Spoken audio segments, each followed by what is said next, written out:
dreaming this whole time. I wasn't even streaming. Many millipedes are a delicacy for birds and rodents, but certain ones can roam free, seemingly without a care in the world.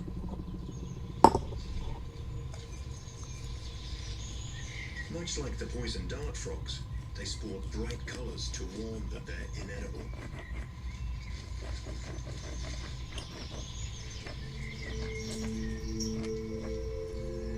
Surprisingly, however, some of these toxic millipedes are nocturnal.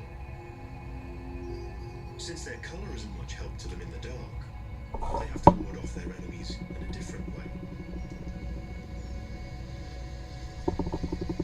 One kind of millipede, native to the state of California, deters its enemies with a fluorescent glow, making it vividly clear it is not fit to eat.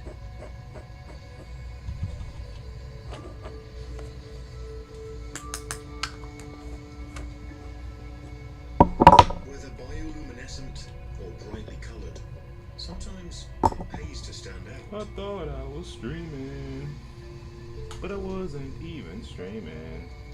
I was just sitting here playing the game for 2 hours. Everywhere in nature, 2 colours hours of gameplay, communicate. no stream. I love it. I love it.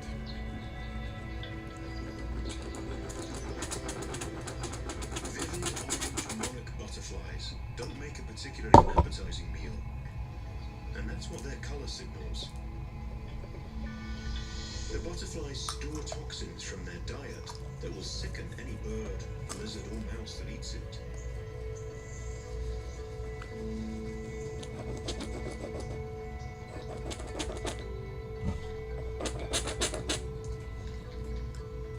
From the start, monarch caterpillars feast on toxic milkweed plants because they're immune to its poison.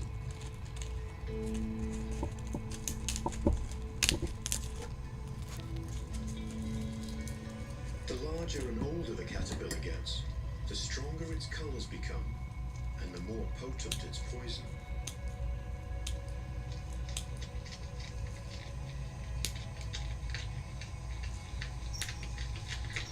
By the time the butterfly emerges, it's a thing of sickening beauty.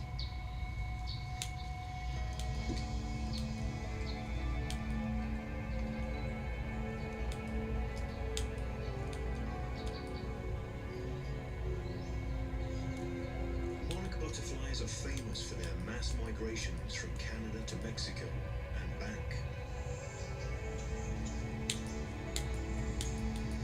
Every spring, millions of these bright orange butterflies make the heralded journey.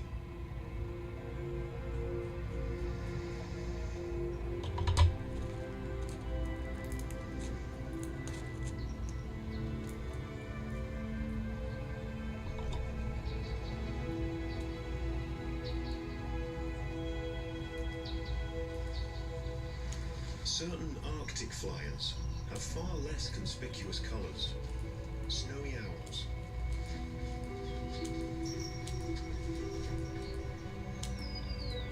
They don't start out very snowy, and that's a good thing.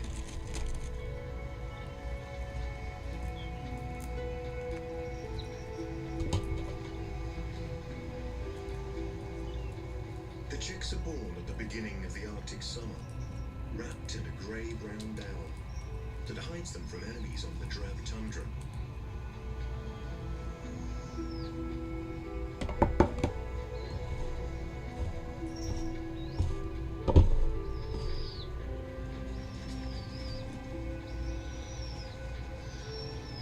The chicks are still very clumsy and in need of constant parental care.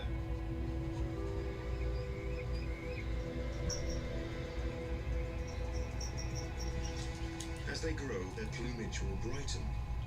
Soon they'll soar through the air in all their snowy white elegance.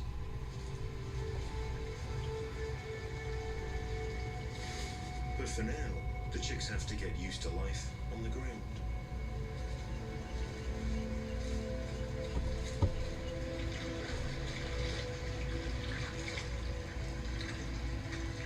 Fortunately, their plumage is water repellent, so they can just cross a river on foot.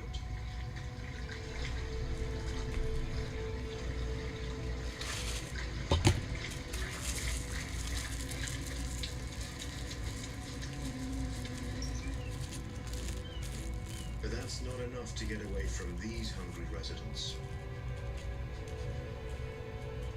So they rely on their parents to keep them safe. An adult snowy owl would attack a far larger polar bear to protect its young.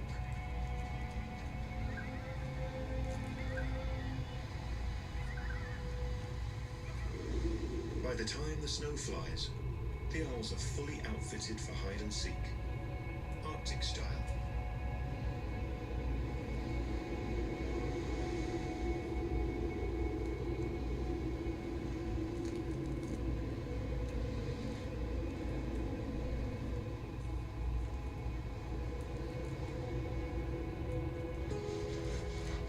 Surrounded by snow and ice, polar bears also pull a disappearing act in the Arctic winter.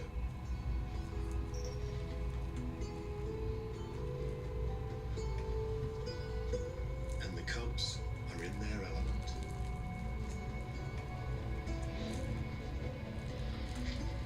Their finely tuned sense of smell will help them later when they need to hunt through a layer of ice.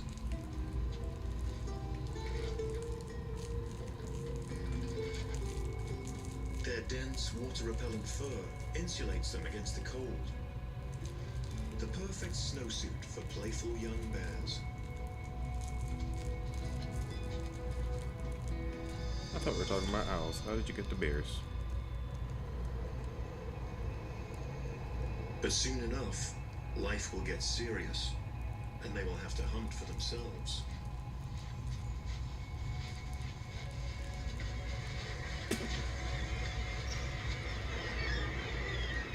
Countless guillemots nest on the cliffs. Against the white background, the bears are well camouflaged.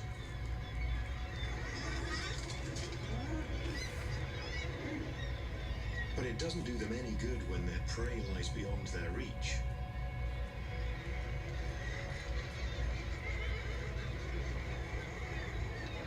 The bears have to make do with a boring salad of meager plants.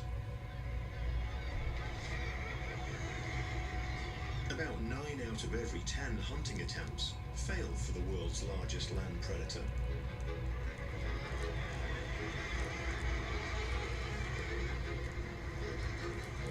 But wait, here come the reinforcements to lend a hand.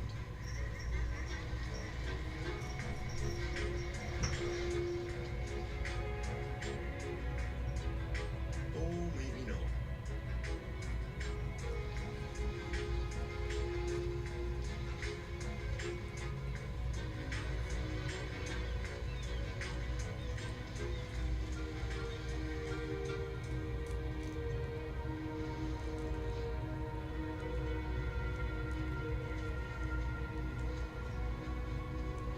Luckily for the young, they can still count on mother's milk.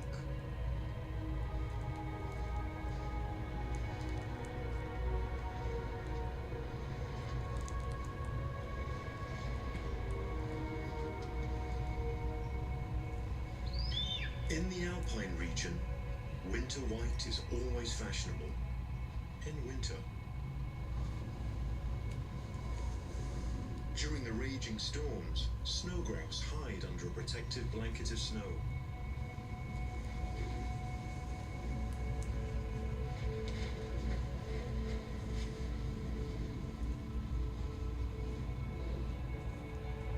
When the storm subsides, they resume their business.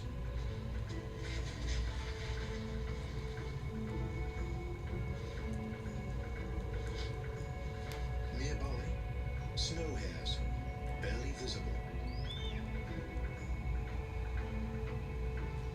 But white camouflage is no match for the vigilant golden eagles who can spy the slightest movement.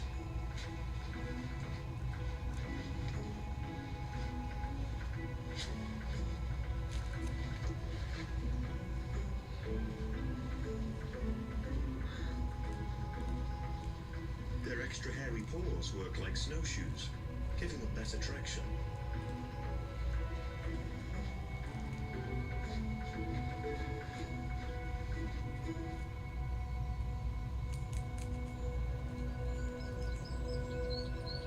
Springtime brings baby hairs.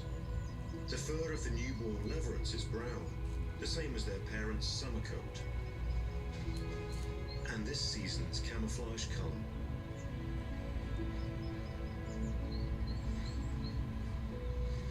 Over the course of a year, the fur of the mountain hare changes twice.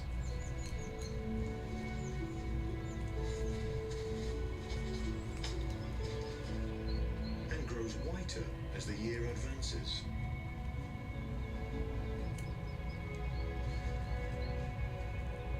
In winter, snow hares molt into a white coat, which gets thicker to protect them from the advancing cold.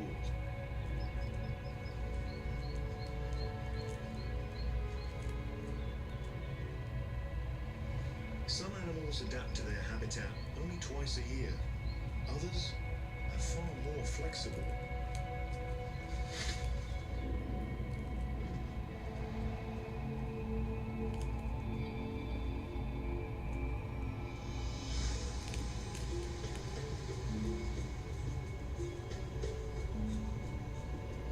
Chameleons are seldom in a hurry, and because they hunt by sneaking up on prey, they never really have to be. While changing colour to blend in certainly helps them catch supper, that's not the main reason they do it. Mostly, chameleons change colour to communicate with each other. Changing their colours also helps regulate their body temperature. So the Johnston three-horned chameleon can live at an altitude of over 1,000 meters.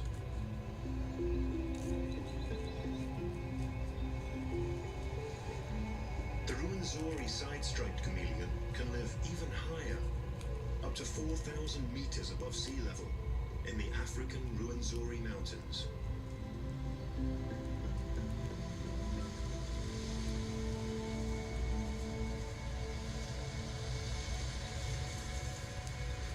Wherever they live, chameleons view the world through independently moving eyes that provide a panoramic view of almost 360 degrees. No prey can escape these all-seeing eyes.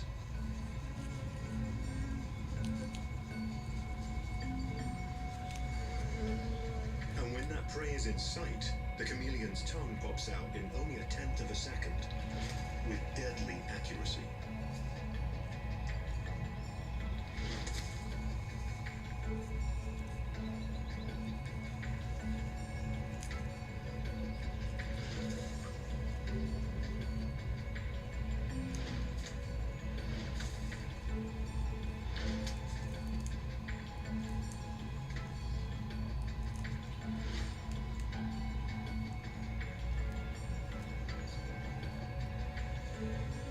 For the victims, there are precious few truly safe places. With all this going on for them, hunting's a snap. Most of the time.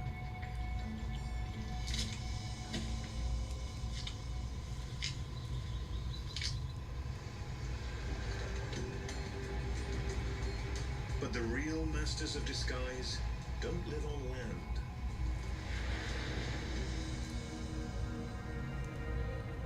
Octopuses are the most outstanding camouflage artists in the animal kingdom.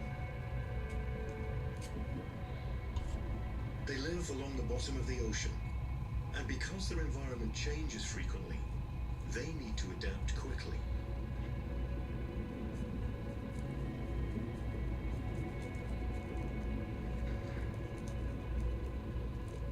Octopus skin is made up of chromatophores, pigment cells of various colors, which are connected to their nerves. The octopus can expand or contract the cells as needed to change color in milliseconds.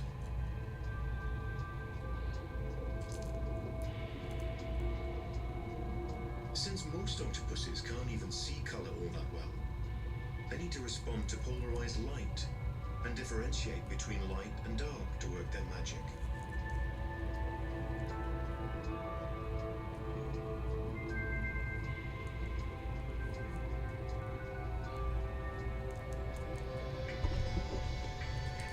As well as colours, octopuses can also imitate patterns and structures, so they can vanish into the coral.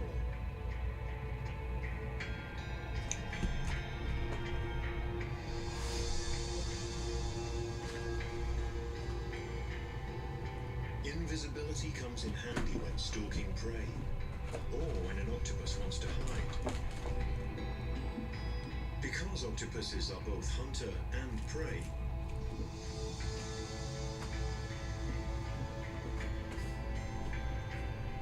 they are always on the run.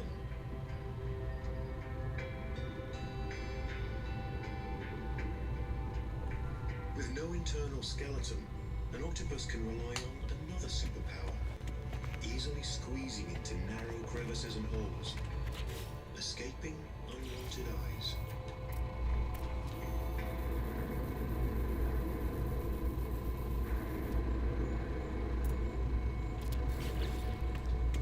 The underwater spectacle of colour doesn't stop with the octopus.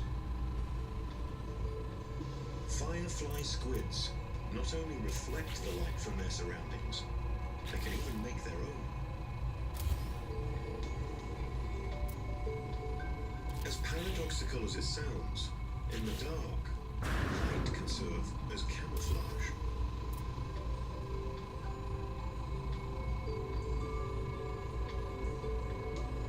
The squids light up, so their silhouette appears much less clearly against the bright surface of the water. From underneath, predators can barely detect them.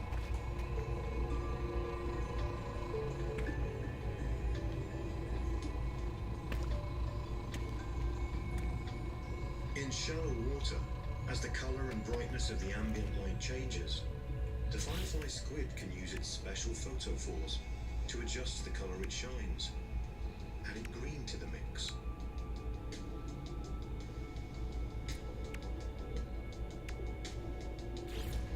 But even if they manage to escape their natural enemies, firefly squids don't live very long.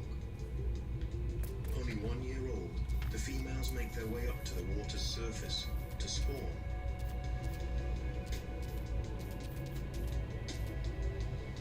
They die after laying their eggs, but still shine.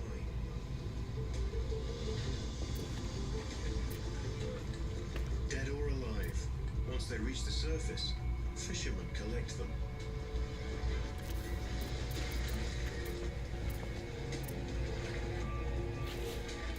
In some parts of Japan, firefly squid are considered a delicacy.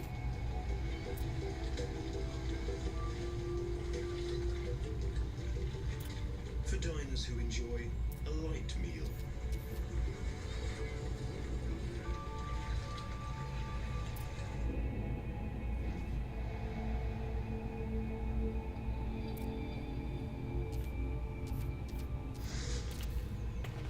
It's an ordinary day on a flower-covered meadow. Bees and bumblebees flit from blossom to blossom, feasting on nectar and helping to spread pollen. But even in this idyllic scene lurk lies and deception. Some North American meadows are booby traps for bugs.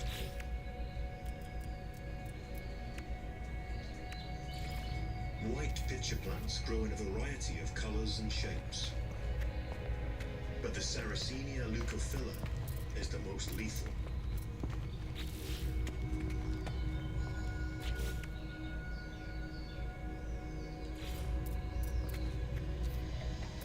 It lures insects with droplets of sweet nectar.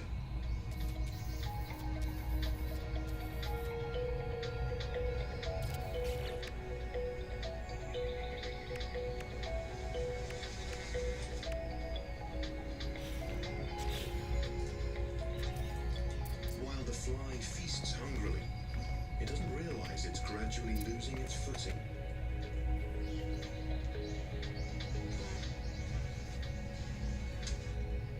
Once inside, there's no escaping its steep and slippery walls.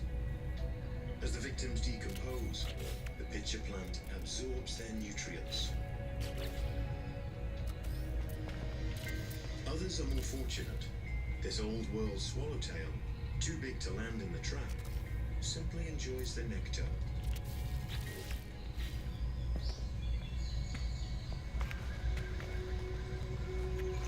This is the last thing a hungry bug might see. Sundews thrive in nutrient-poor marshes because they found a way to feed themselves. The plant produces a shimmering, sugary secretion which attracts insects.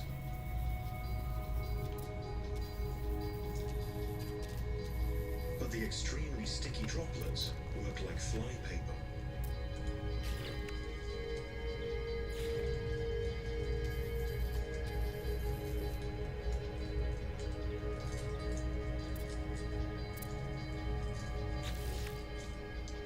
Once an insect is caught, the sundew's tentacles envelop the victim.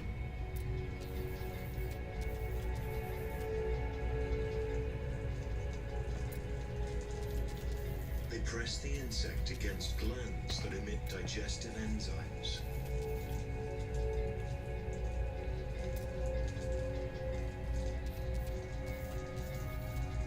The victims have no chance of escaping the clutches of this carnivorous plant.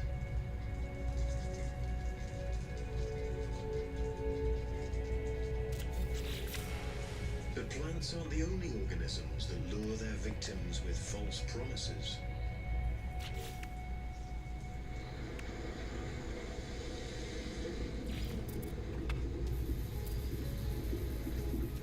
Countless termite hills rise from the wide grassy flats of the Brazilian Cerrado, which sets the scene for a nightly spectacle. When the larvae of glowworms shine.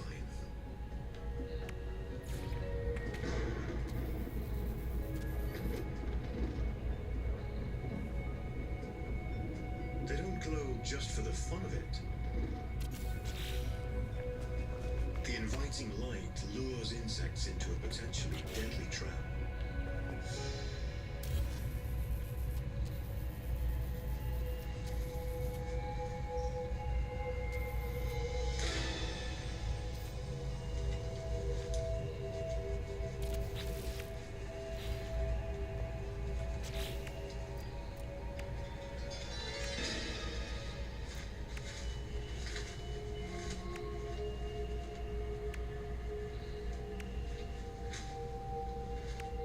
Not every attempt succeeds, but the hit rate is high.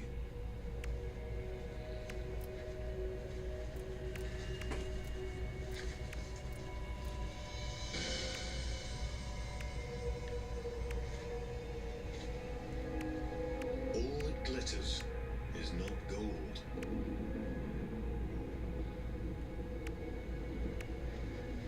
In the middle of the South Atlantic, on a seemingly insignificant island, with an area of less than half a square kilometer, lives a particularly dangerous trapper. So dangerous that only scientists are allowed on Queimada Grande. With good reason. This place is seething with highly venomous golden lanceheads, the only place they live.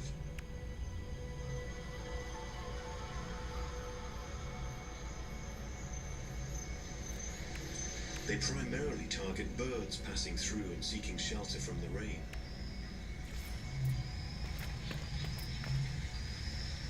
The snakes use their tail to mimic caterpillars dangling from branches, an appetizer for the hungry birds.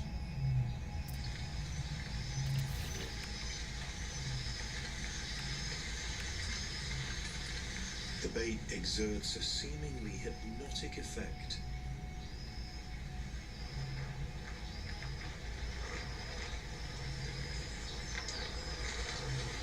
With about 4,000 snakes on the island, competition is fierce. Even the paltriest bird is quickly surrounded by eager hunters.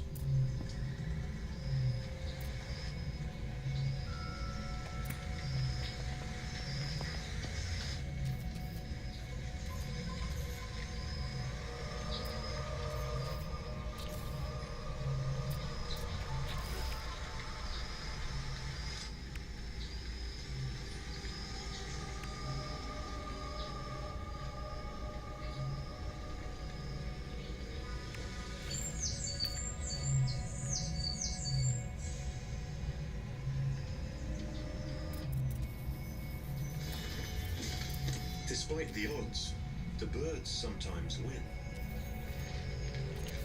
And the golden lanceheads have to slither off and wait for their next victim. To increase their chances, some trappers plan ahead.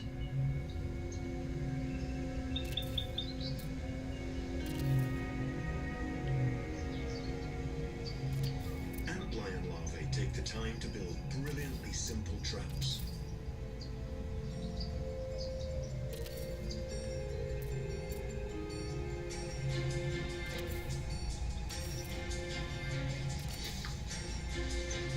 With jerky movements, these insects burrow into the loose sand.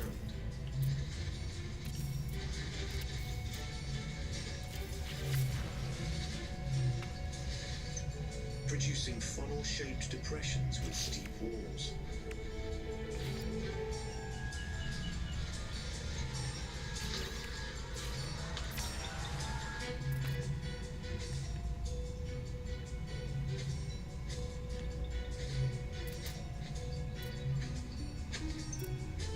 After construction is finished, the antlion climbs to the bottom and waits.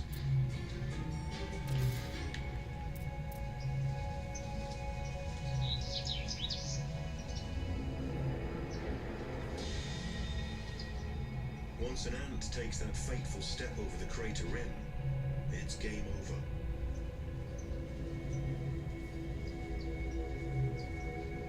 To add insult to injury, the antlion pelts its victims with grains of sand until the ant reaches the bottom of the funnel, and the trapper can strike.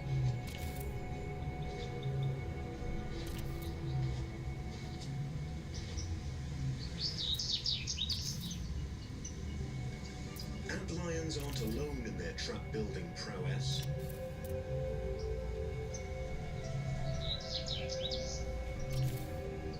The best snares are completely invisible.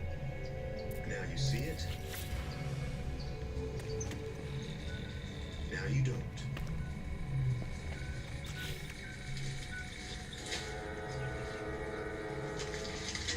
The trapdoor spider builds a camouflaged cover over its burrow and detects its victims by ground vibrations.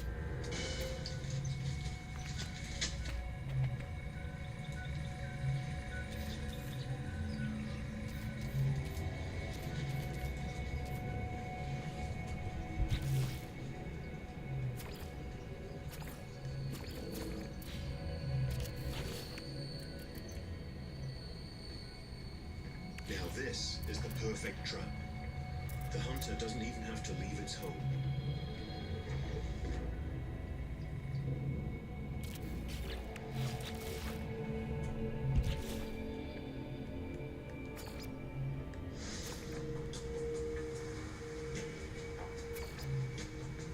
Good camouflage is one way to hide. Masquerading as something else is another. In the forests of Sri Lanka, spiders don't often get along with each other.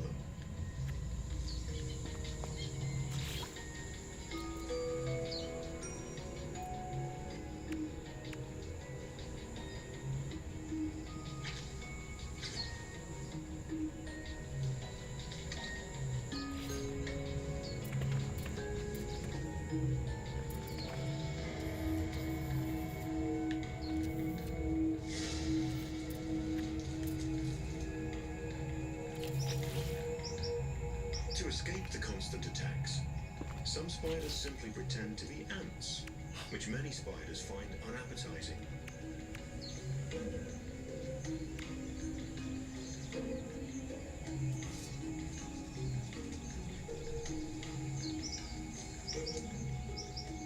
Two of this spider's 8 legs face forward to mimic an ant's feelers.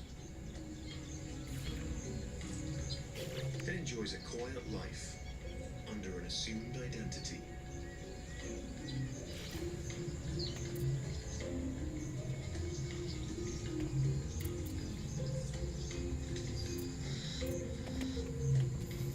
These male jumping spiders pretend to be ants and walk on 3 pairs of legs. their conspicuous biting apparatus doesn't quite suit the ant costume. But it serves a purpose too. The males use it to fight their turf wars.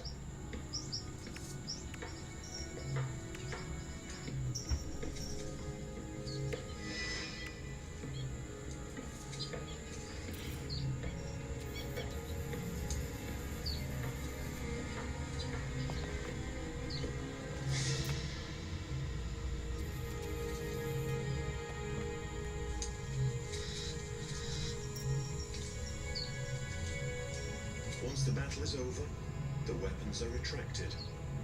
The ant disguise is restored.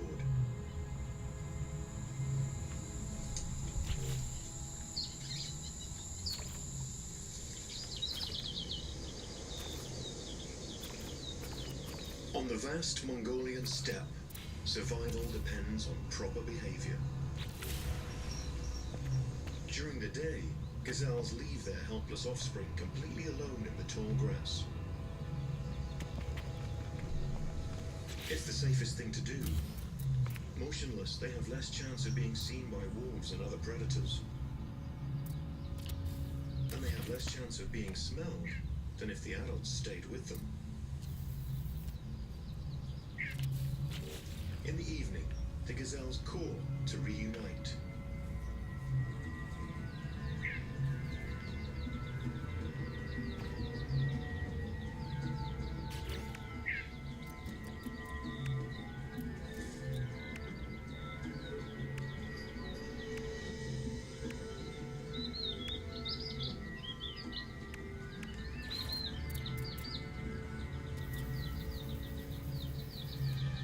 Wolves are always a threat to the gazelles in the steppes, but as soon as the young gazelle becomes stronger, it employs a classic evasive tactic.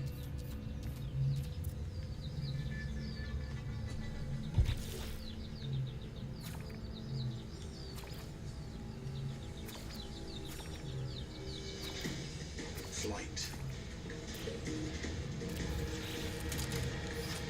Gazelles can travel in huge herds of up to 5,000.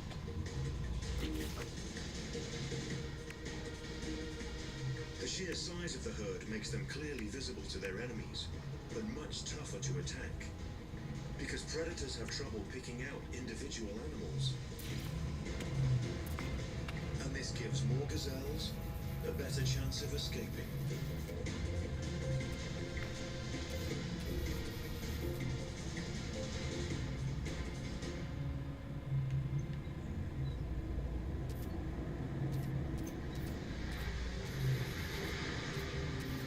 Just like herds of gazelle, fish also benefit from life in a crowd.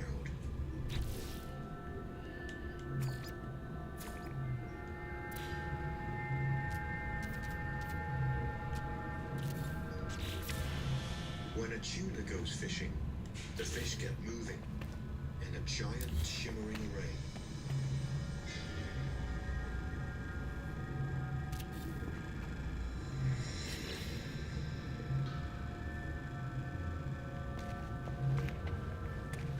The motion and the shine of these fish make it difficult for tuna to single out a victim.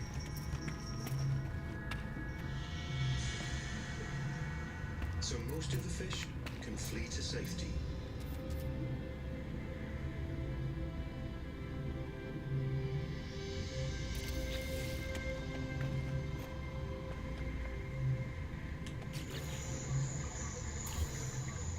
But why chase your prey when you can wait for it to come to you?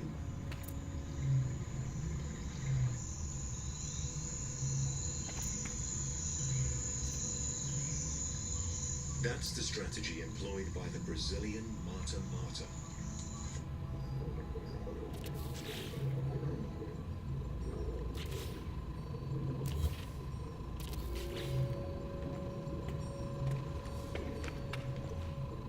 Motionless, the turtle looks like an old, algae-covered piece of bark. No one would suspect that this bark has a bite.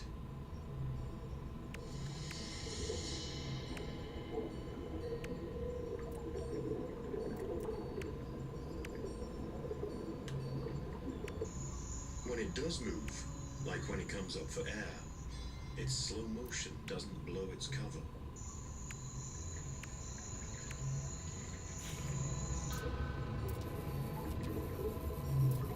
Settling in, it knows its patience will be rewarded.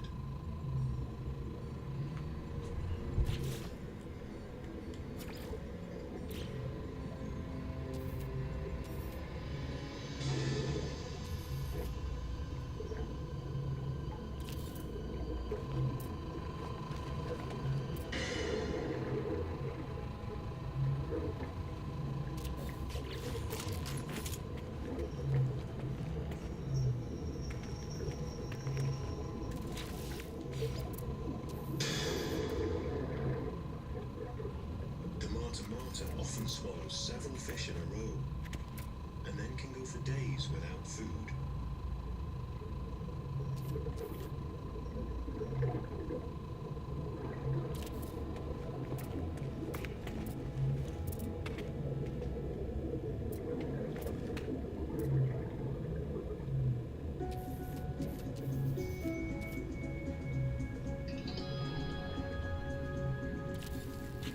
In the water or on land, nature loves to play tricks on itself. Deception provides a decisive advantage, both for the hunter and the hunted. The masters of disguise are truly masters of survival.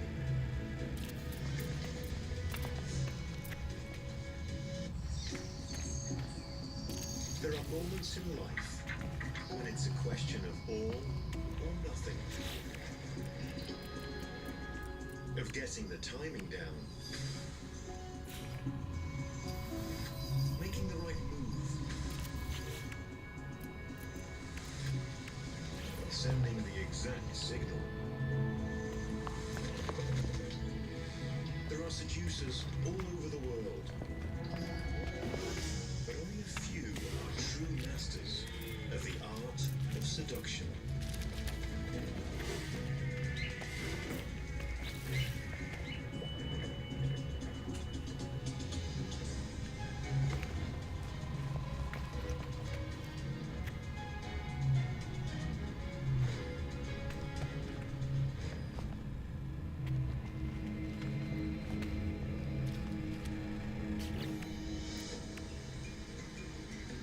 In the tropics of South America, where water cascades from jagged mountains with a deafening roar,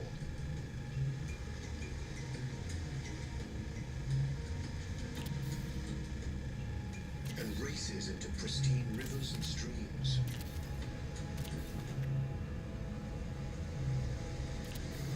lives the torrent frog. Camouflaged against the rocks and croaking his heart out to win the female's favor. But how can she possibly hear him when the water's making all that racket?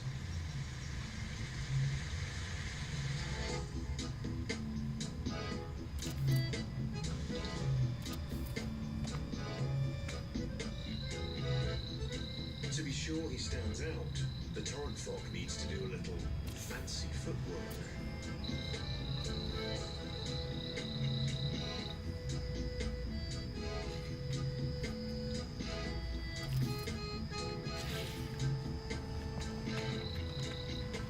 Female torrent frogs simply can't resist a sexy hip swing.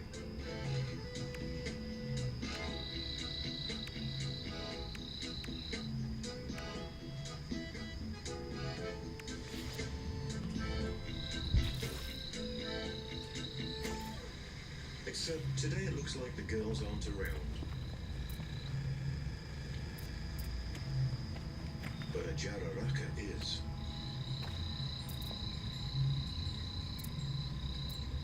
She could bring his charm offensive to an abrupt end.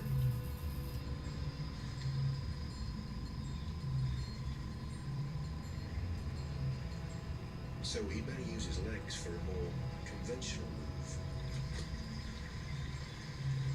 And get the frog out of there Get the frog out of Passion there. will have to wait.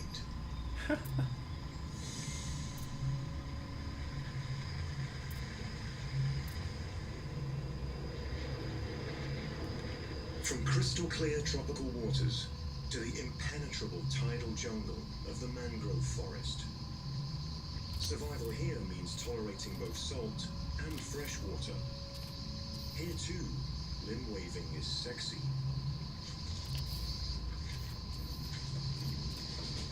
He definitely wants to be seen.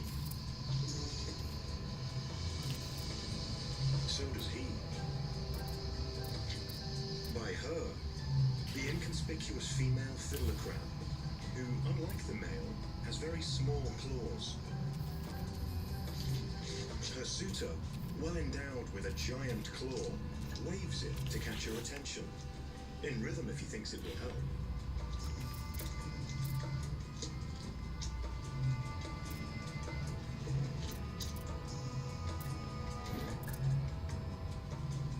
Rivals are dealt with.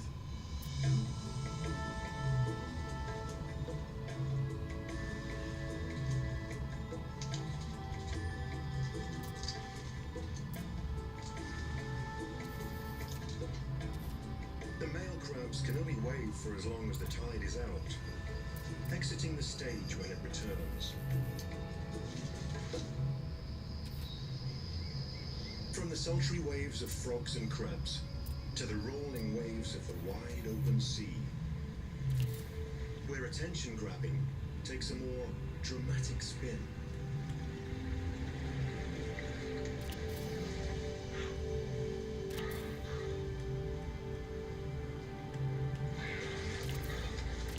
Spinner dolphins live in pods, where they socialize over a friendly game of catch the seaweed.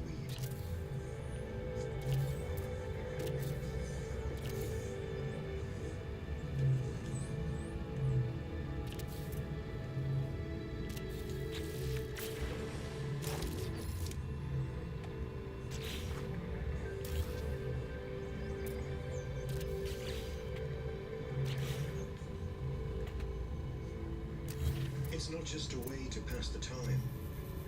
These intelligent mammals hunt together, and the game helps the young ones practice working with the others.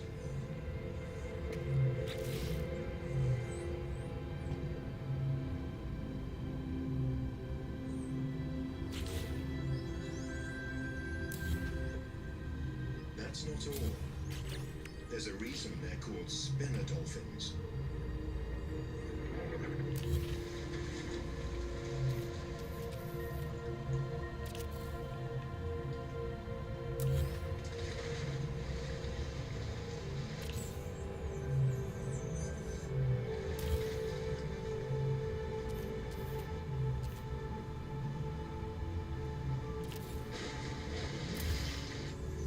Biologists still don't really know why spinner dolphins spin.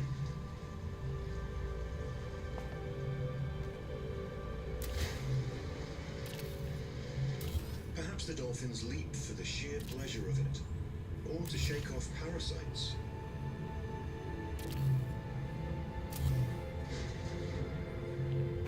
Some scientists suspect that the aerial show serves as a means of seduction, a show of virility to impress a potential partner. But only the dolphins really know.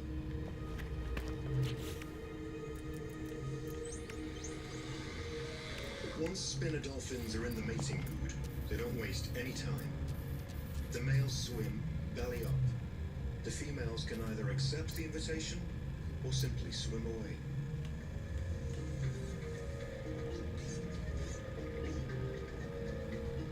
Usually the females mate with several partners. What?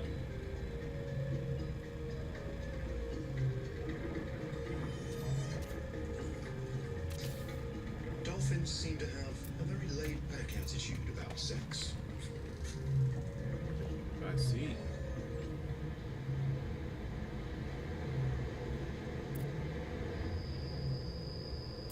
This contrasts sharply with the habits of one resident of the Peruvian forests. Well concealed in the undergrowth, a tiny bird is full of hope. The male wire-crested thorntail requests the pleasure of this dance.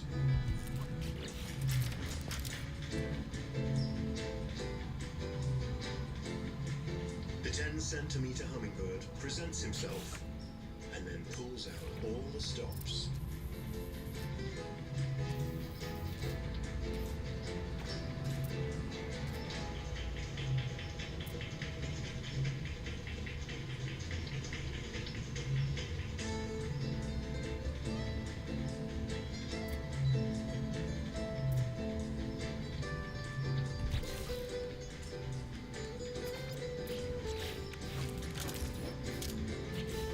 His solo lasts just a few seconds. It takes slow motion to truly enjoy this vigorous performance.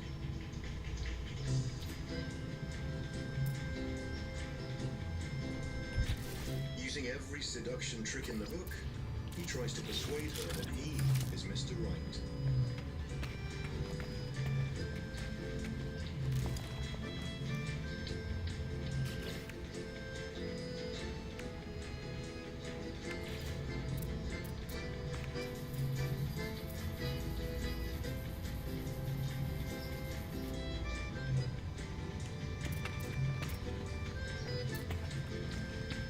The display costs the male an enormous amount of energy, but it's his only chance to win a mate.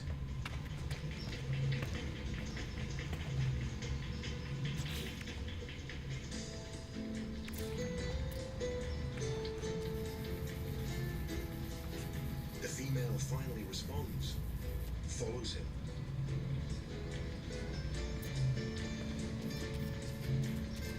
But just so far, she's simply not that into him.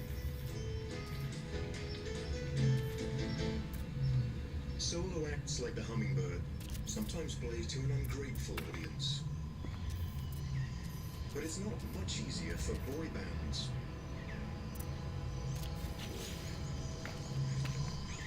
Male blue mannequins with their flashy feathers come together to try to woo drag female.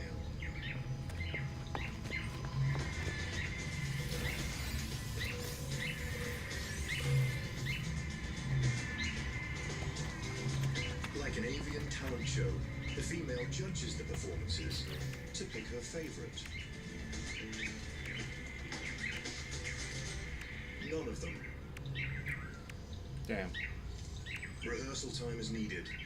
They can afford to because the Brazilian rainforest has so much food, they don't have to spend too much time looking for it.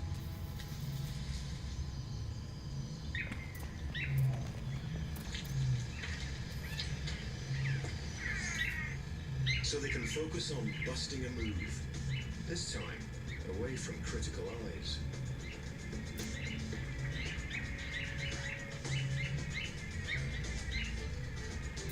The male at the very edge appears to be playing the part of the female. Or maybe he's the choreographer.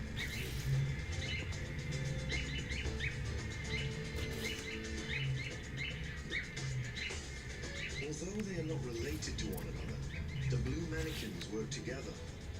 It's the only way they'll win the female's attention.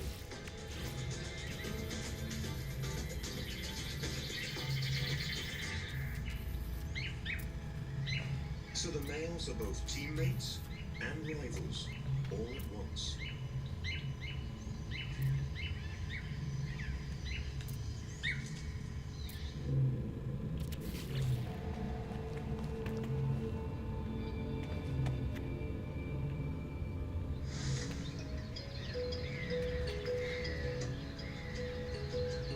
On the African savannah,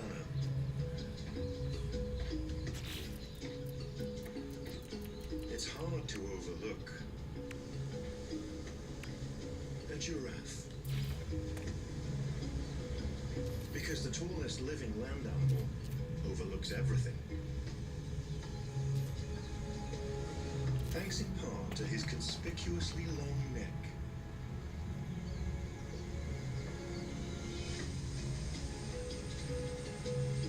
Giraffes enjoy the company of other giraffes. The females and young roam in herds. Mothers and calves stay together for around 18 months.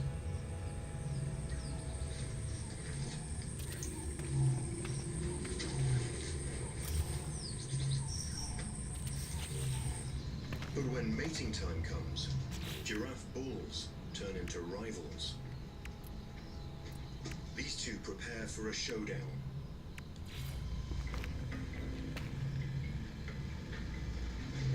Swinging their heads like croquet mallets.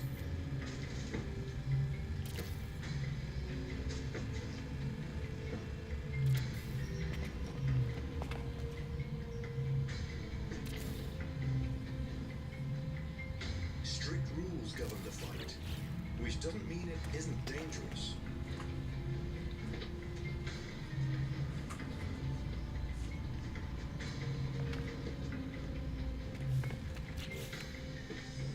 The guy with the longest neck has the advantage, which leads some biologists to believe giraffes didn't develop their long necks only to help them forage in tall trees, but also to help them fight more effectively.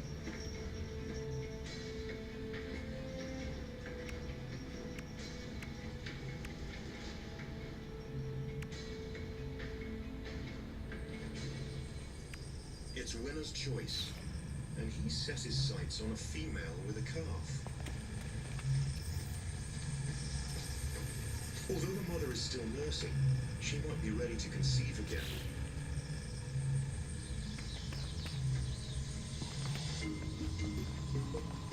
So, the bull checks her out. He inspects her urine with the Fleeman response, curling back his upper lip, smelling and tasting it to be absolutely sure. The warrior may have won the contest, but if he wants this prize, Gotta he'll roll up. have to wait. 5:42. I gotta go shopping soon. Awesome for in some the European food. Alps. An exciting time to be a red deer. For just a few weeks, the male grows enormous antlers, a new and larger set each year.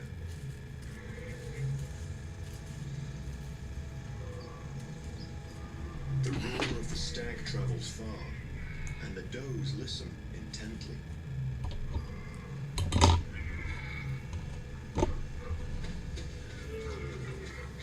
The red stag also performs the Fleeman response to see if the females in his harem are ready to mate. But first, he needs a harem.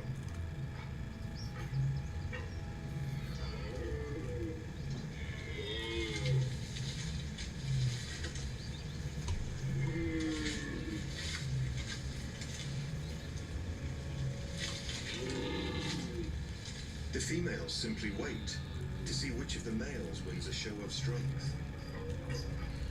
The real excitement comes when two equally matched stags begin to slug it out. The dominant stag has to defend his Typical harem from the woman. challenger.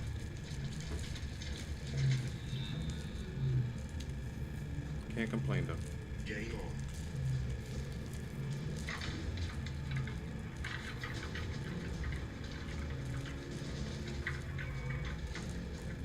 The opponents lock antlers and shove against each other as hard as they can.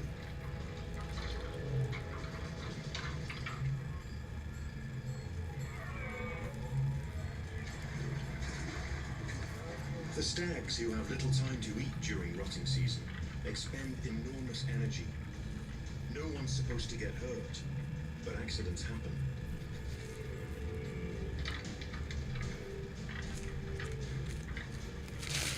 The fittest one wins the harem.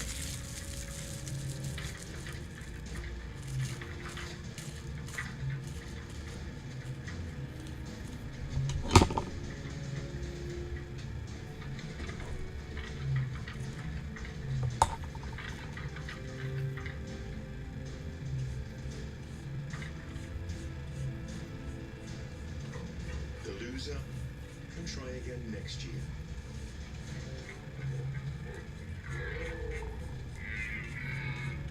It might might seem like macho males always fight for passive females, but that's not always true.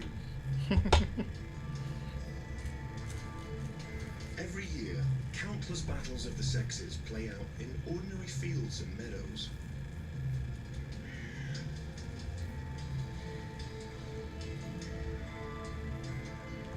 Hares are notoriously sexy beasts. Sexy beast. But the courtship process isn't as straightforward as you might think.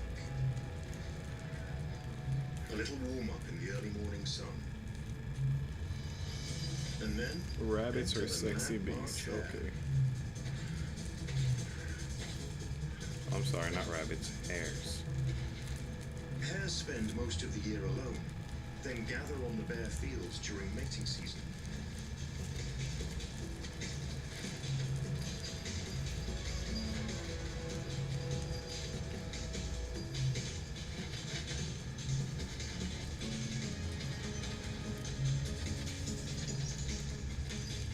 Animals of both sexes chase each other. Playing hard to get is the hare's way of showing interest.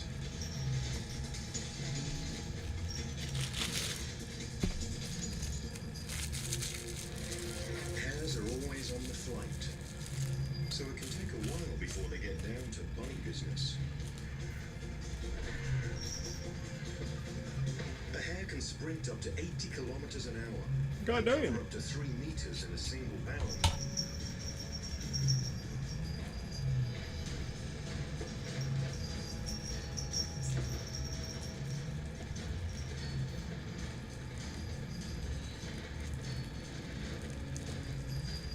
It's all because of her.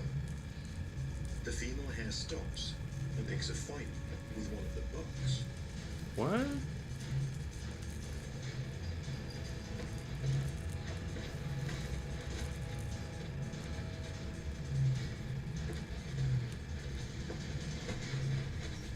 This boxing match is an important ritual. Teasing is a sign of affection.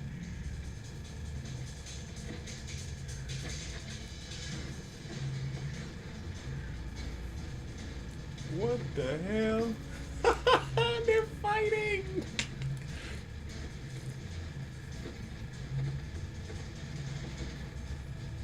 Yo, that is so funny The to battle see. is over, as fast as it began.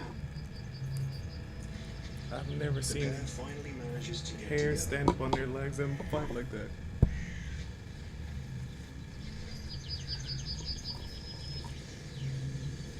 And after all that, she's just getting started. He won't be her only mate. That's crazy.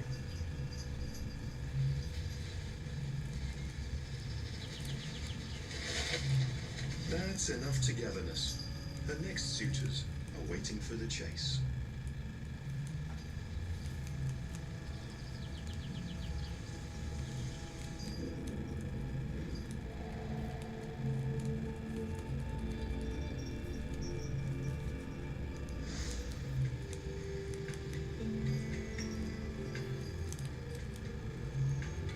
The Atlantic forest in South America. Barely a ray of sunlight reaches the dense jungle floor, so one brightly colored bird really shines. The cock of the rock. The cock of the rock. After breakfast, the bright orange cocks of the rock hurry to their mating arena, where they divvy up the performance space.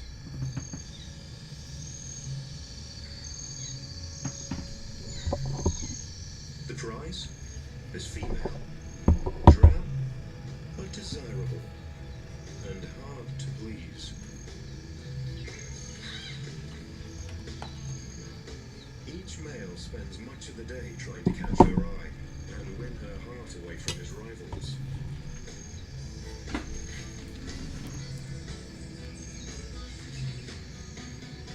When an agouti wanders into the playing field, he's quickly shown the door.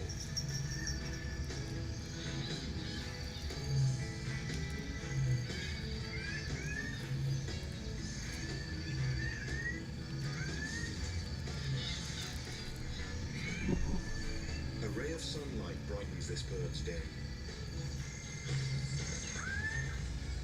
Will it make the female notice him?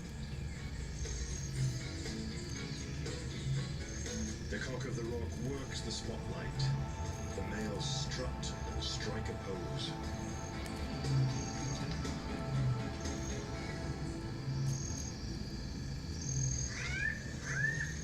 It's all about displaying their magnificent plumage as conspicuously as they possibly can.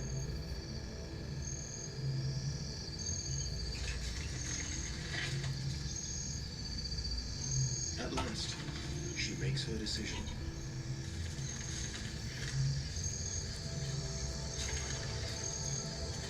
After the lengthy foreplay, the act of mating takes seconds. Then they split.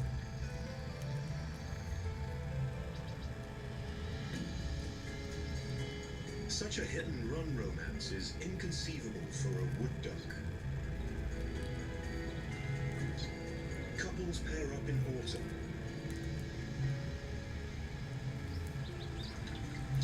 After the males establish their rank,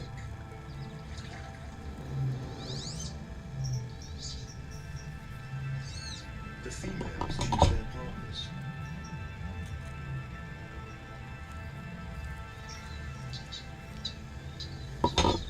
Wood ducks spend the entire winter together before breeding in spring.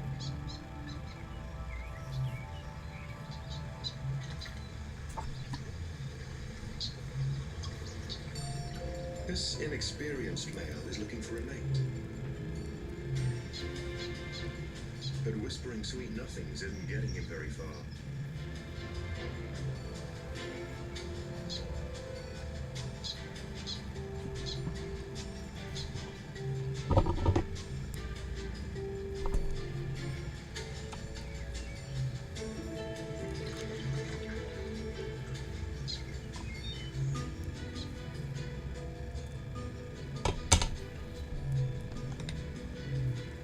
He's persistent.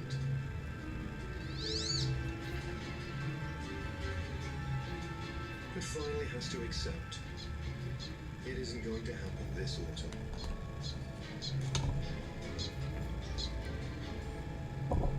It's not his duck call to make. With wood ducks, it's always ladies' choice.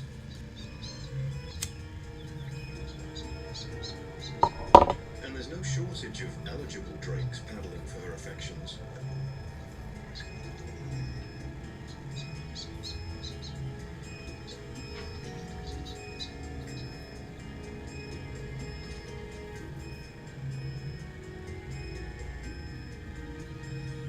Once she's found her knight in shining plumage, she won't let him out of her sight.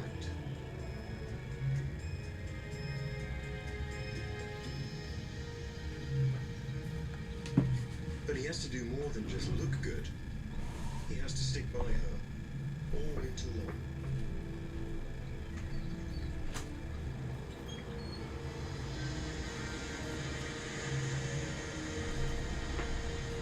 Brazil's rugged coastline.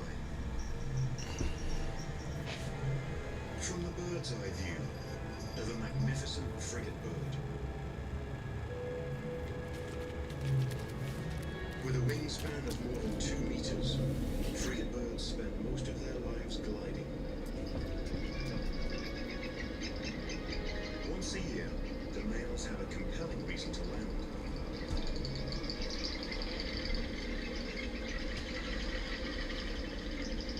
To impress the females.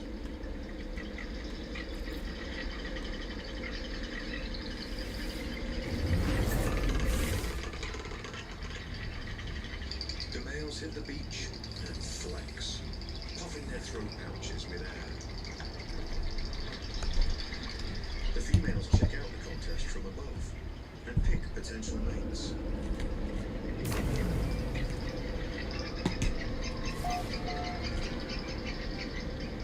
The bigger his throat pouch and the louder he calls, the more delighted the females.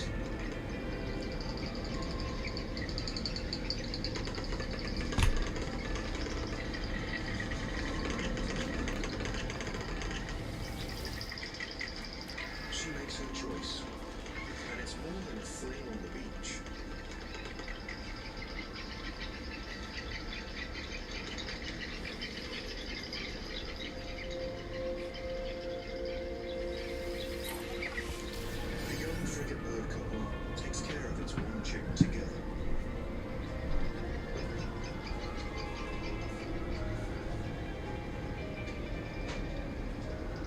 just for the first few months. Then the father leaves them home check.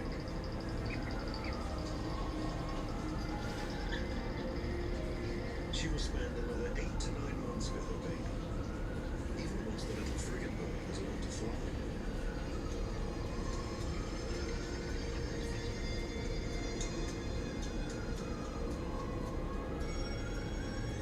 No other bird cares for its young as long as that.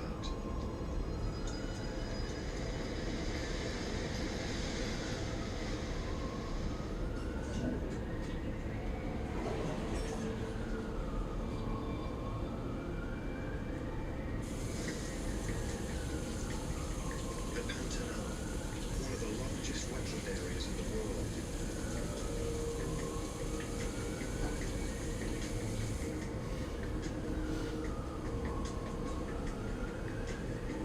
In these waters, something is seething.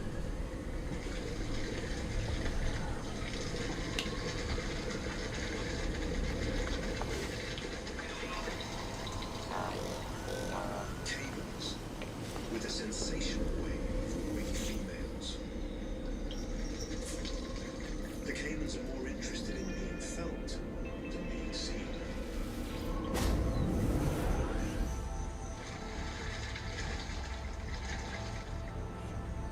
Their movements create infrasound waves through the water, designed to make the ladies tingle.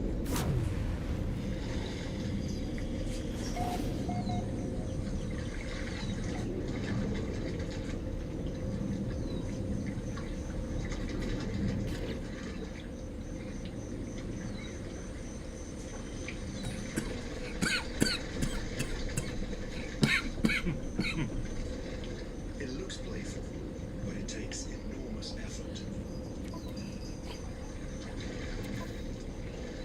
The dancing droplets on the surface of the water presumably help the female locate the thrumming male, but he also has a less gimmicky way to draw attention.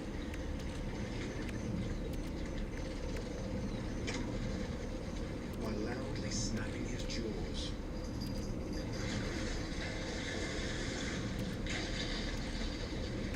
And slapping his head on the surface of the water.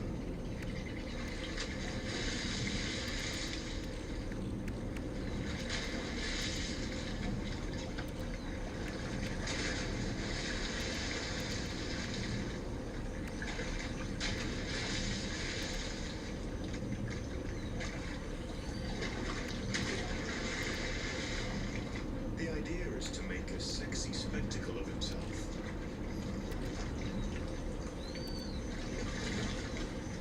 If a female is impressed, she'll approach cautiously.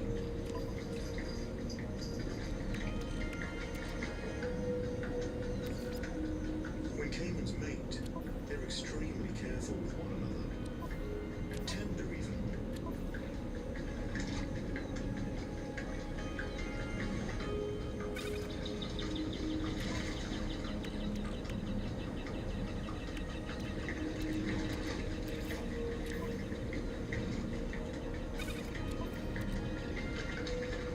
For them, it's all a question of the right vibes.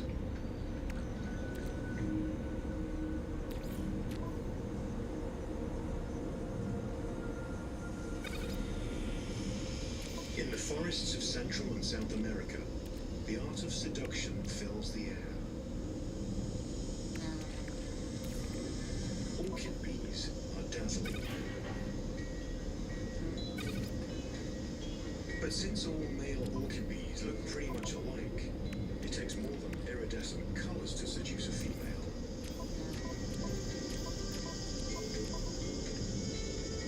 He needs a signature fragrance.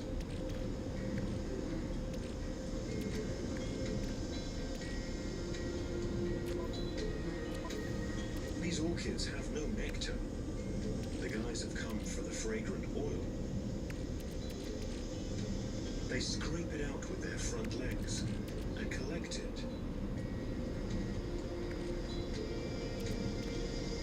In pockets on their hind legs, where it probably mixes with the male's own scent for a personalized perfume.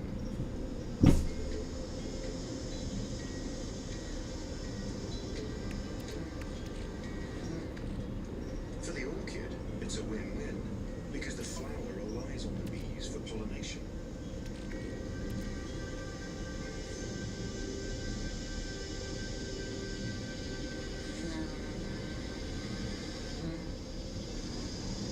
Each type of orchid has a different fragrance, so the male bee can mix and match to create his unique love potion.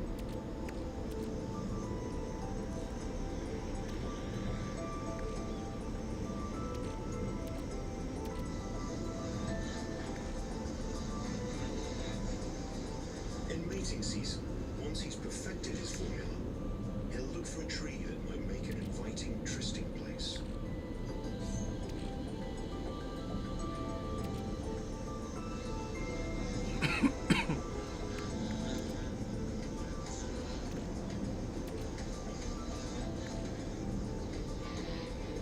When he finds it, he opens the pouches on his hind legs, releases the fragrance, and hopefully, a passing female orchid bee will be captivated by the aroma. Here's one now, but he has to pass her sniff test. She decides if there's sufficient fragrance from a wide enough variety of orchids to please her.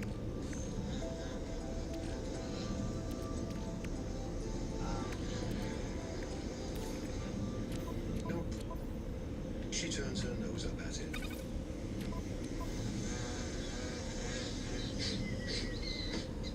Speaking of scent, armadillos use it for courtship too. The female releases it, and he follows his nose to her. But he's not the only amorous armadillo seduced by her perfume. A would-be rival is lurking behind a bush.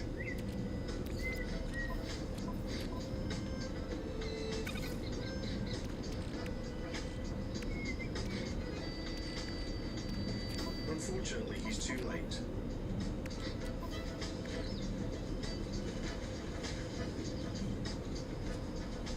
The male and the female follow their noses to each other.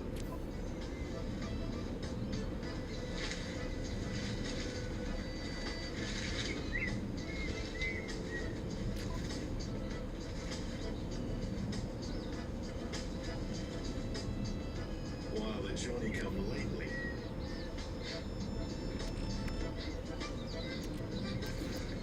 is left with his nose out of joint.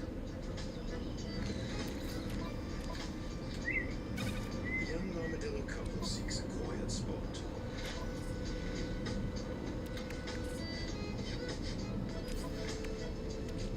To make more armadillos. The rival has seen enough.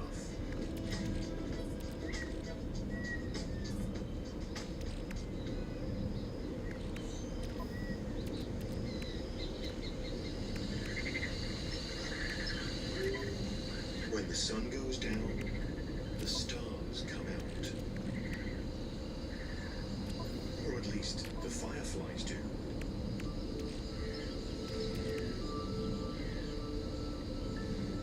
Twinkling seductively. Each species flashes its own distinct signals, from organs usually on their lower abdomens. In some species, only the females produce light.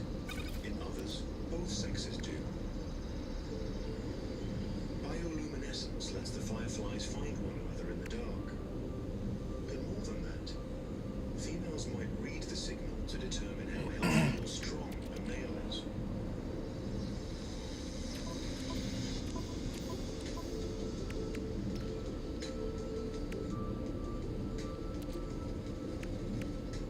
She likes what she sees and flashes back.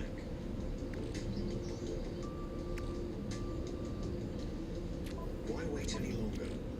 They're clearly on the same wavelength.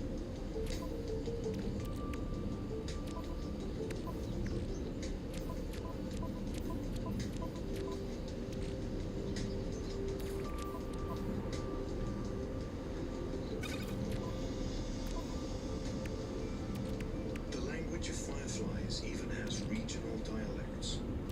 There's no universal Morse code for fireflies.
Once upon a time, the art of seduction was just about sex.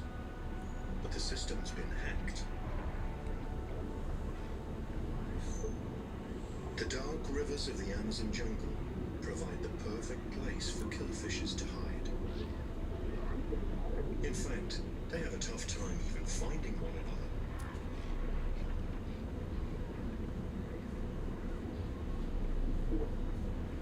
The male, with the red stripe on his belly, is obsessed with her.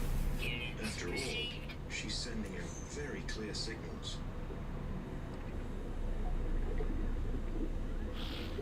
He feels drawn to her and naturally approaches. The female is larger than the male, exactly his type.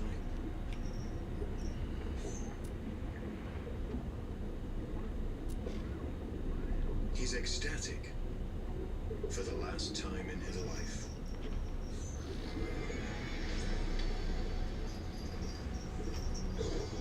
The temptress isn't his own species after all. The red wolffish mimics the female killerfish in order to fill his belly.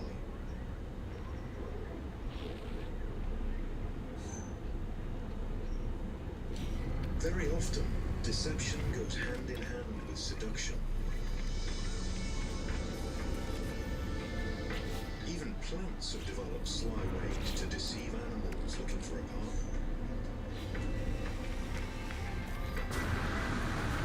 Some orchids entice insects with sex. The flower's shape, color, and scent resemble female bees that are ready to mate. The ophrys mimics female insects so successfully that amorous males are fooled into mating with them.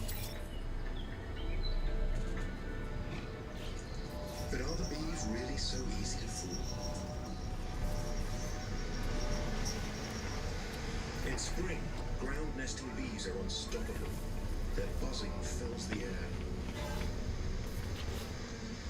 They have all spent the winter underground as larvae, and the males hatch earliest. Their first urge? To find females.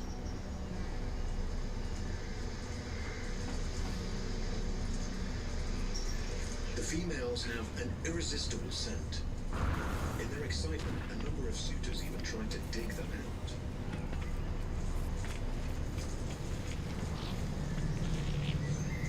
Finally, the first females emerge.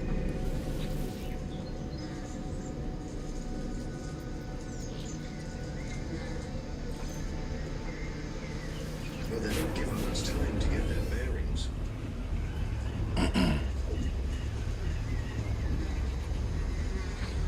This lady's still climbing out of the ground as males start to mate with her.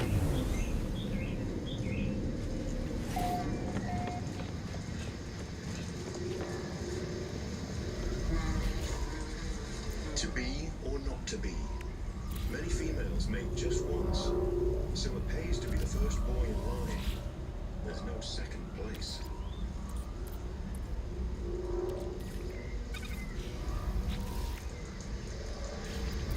In their mating frenzy, the boys try to hook up with anything that smells even reasonably fragrant.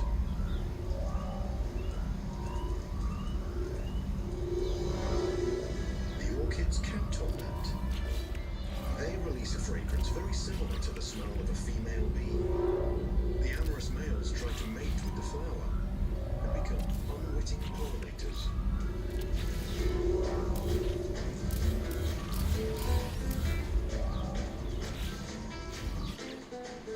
Only a few males fall for the trick more than once.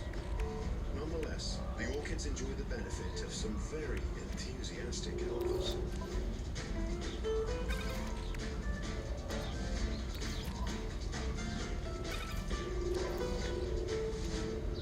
For most animals, and some plants, sex generally takes at least two. So seduction is a survival skill. And that's no less true for humans.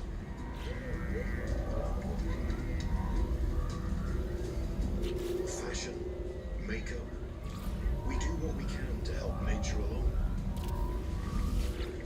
Among the Wadawi in Niger, it's the men who wear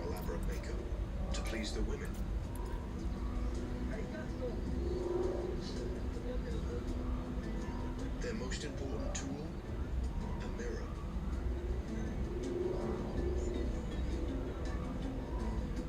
The Wadabi claim to be the most handsome men in the world. Today, they prep for an important festival, a beauty contest.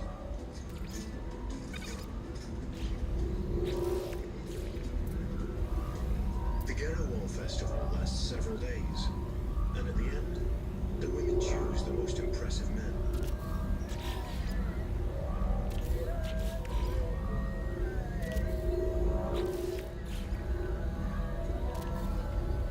Bright eyes, good skin, white teeth, and the way they move. All these factors play a crucial role when Wadabi choose a partner. The men do all they can to live up to this masculine ideal.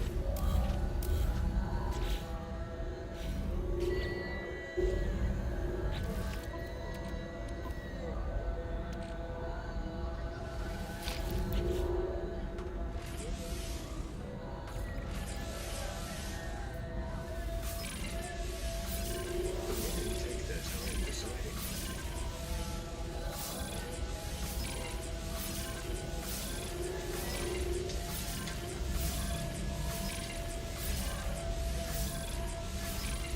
If a woman no longer finds her partner attractive enough, she can choose a new one at this festival. What?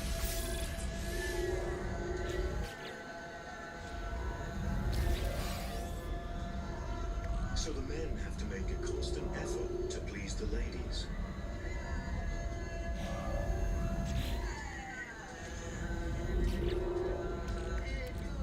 Otherwise, the women can choose replacements at the next Gerawal.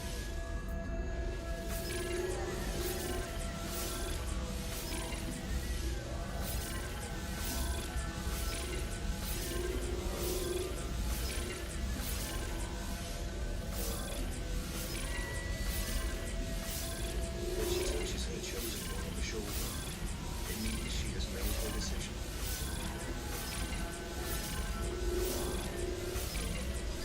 Hours of preparation come down to one triumphant moment for the happy winner.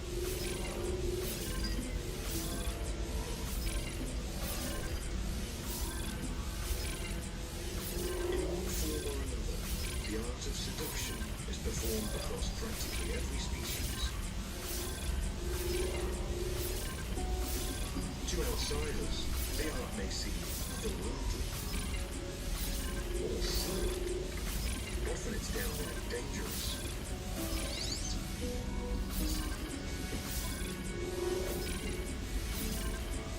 Above all, the art of seduction is an investment in the future. A grand performance that keeps our planet populating.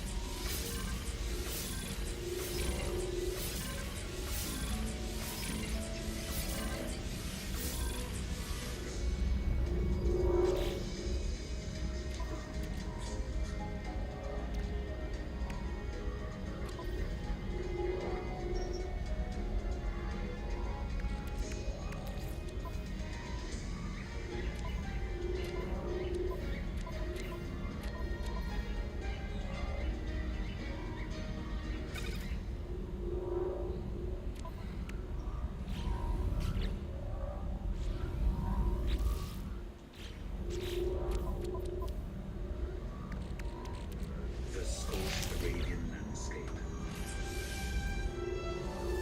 A virtually waterless desert where rain scarcely falls and animals endure blistering temperatures.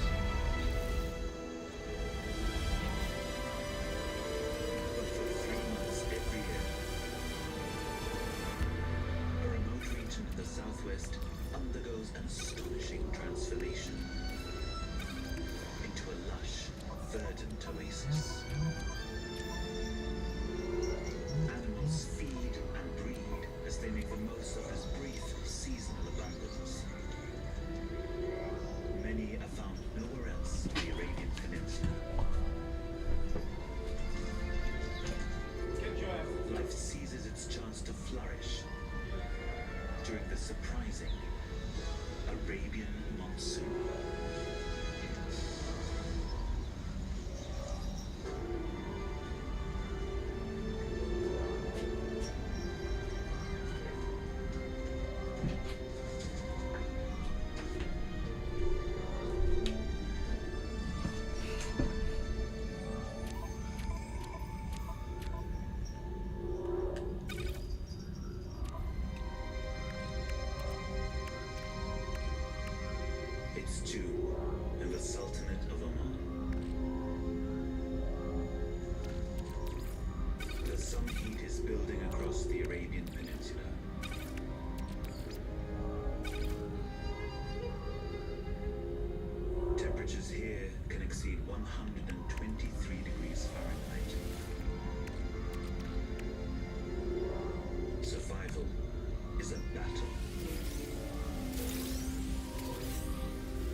border.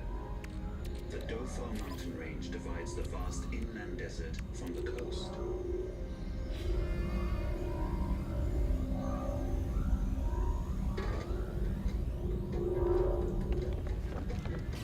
These limestone mountains are known locally as Jebel.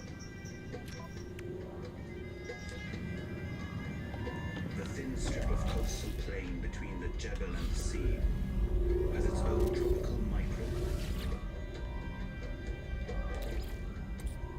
Temperatures here remain a relatively balmy 90 degrees year-round.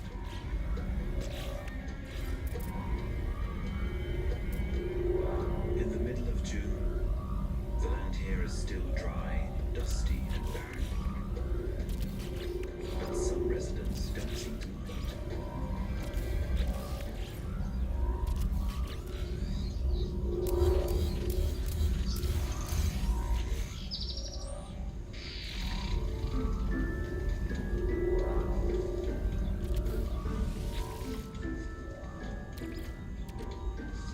Male repels weaver birds are hard at work building their characteristic hanging nests.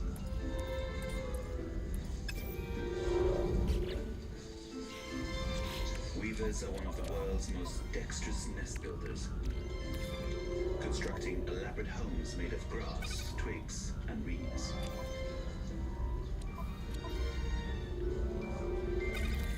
African in origin, repels are the only weavers found in Arabia.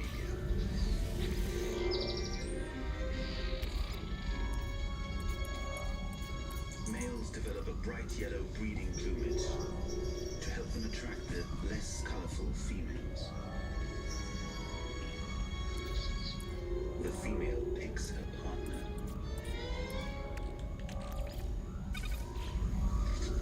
She judges a male by the quality of his build.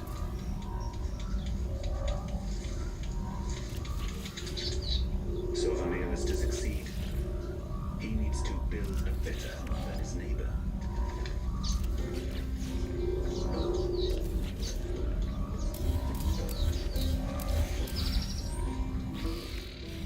Stage 1.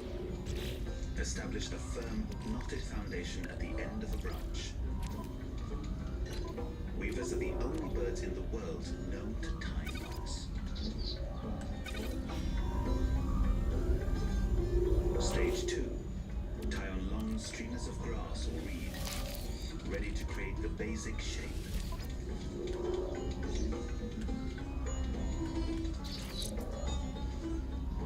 Next, tie the streamers together to create a simple hoop.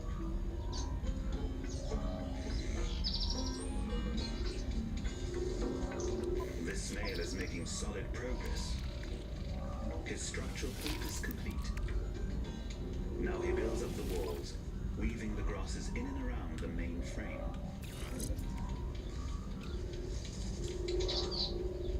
The female casts a critical eye. The nest needs to protect future chicks from the rain that is coming. Small leaves are handy for filling gaps. His nifty beakwork catches the eye of the female. Or maybe she was checking out his neighbor.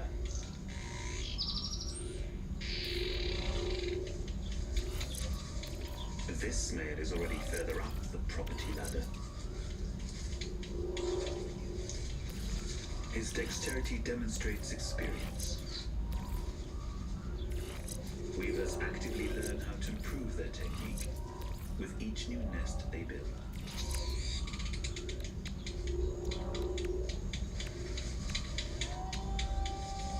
The neighbor has a nicer place now. But there's time.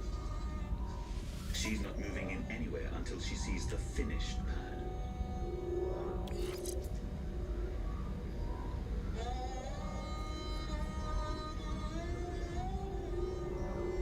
The weaver's fervent activity signals a change in the air. By late June, winds from the Indian monsoon blow up the east coast of Africa. They create turbulence in the Arabian Sea, driving nutrients up from deep water to the surface.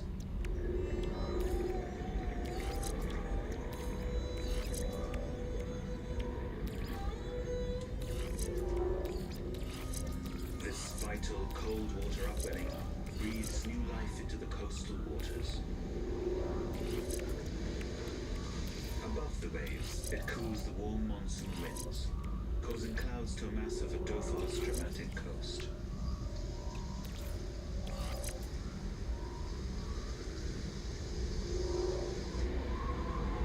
A thick cloak of mist rolls inland, stretching 155 miles long and 15 miles wide. It hangs heavy over the escarpment and shrouds the coastal plain.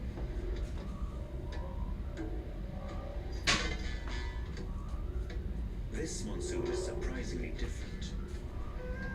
There are no thunderstorms or sudden downpours, just a heavy mist that only later will turn to rain. Next. What are you in a toilet for? The mountains act as a barrier, trapping the new moisture. The landscape soaks it up like a sponge.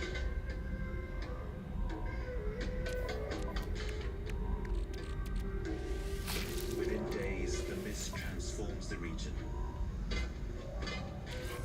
But this is just the beginning.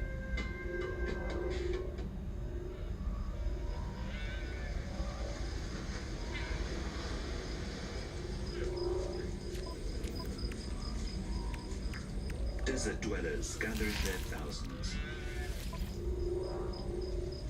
Many trekking from the arid land beyond the mountains.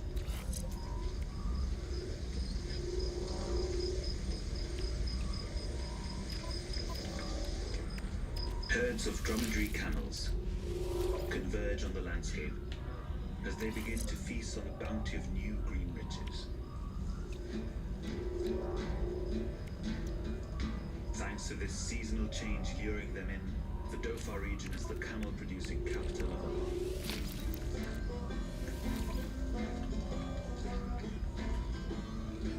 Camels are well adapted to cope with dry conditions and little food.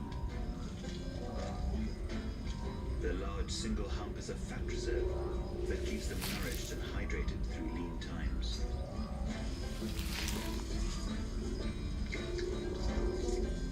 The monsoon feast enables them to fatten up and replenish this vital energy reserve. Camels are most commonly browsers. Woody shrubs and other raised vegetation make up 70% of their diet.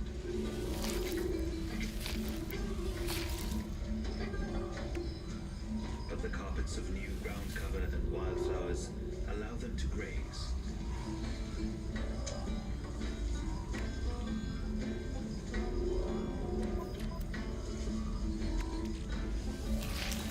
Their thick lips protect them from thorny desert plants and help them pluck the softer vines growing on the ground.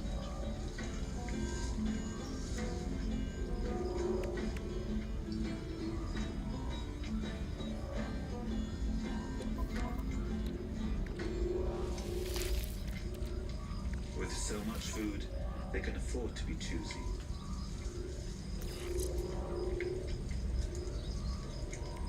Although they appear to roam freely, these camels are not wild. Arabian camels have been domesticated by humans for around 3,000 years. And these belong to Dofari herdsmen. Some of these traditional tribal herdsmen move their animals seasonally between the desert and this new green pasture on the plain.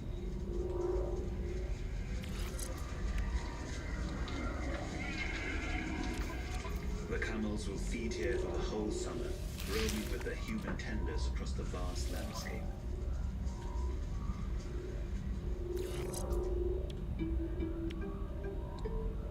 Although monsoons are more commonly associated with Asia, the word monsoon originates from the Arabic word for season. Here in Dauphin, this Arabian monsoon is colloquially known as Kharif.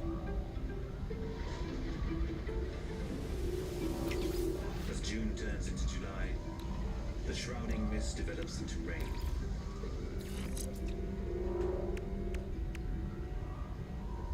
Light but persistent drizzle that lasts all day.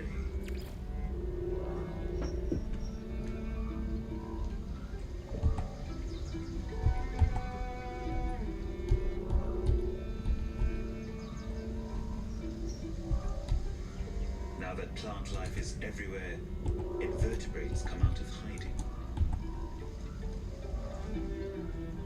These land snails avoid the harsh sunlight the rest of the year.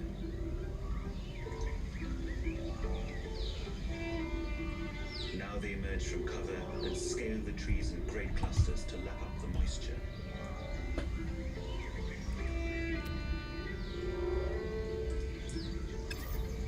Caterpillars too are on the move. Some of these larval feeding machines can consume up to 27,000 times their body weight in just a few weeks.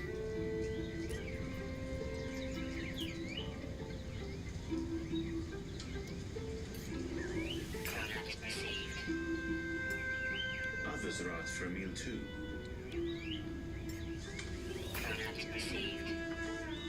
Birds get the benefit of the invertebrates fattening.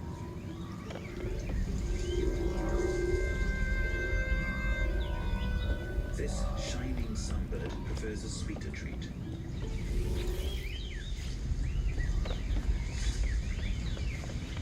These energetic little birds are the largest of amongst 4 species of sunbird. They're drawn to the nectar of a flowering hibiscus.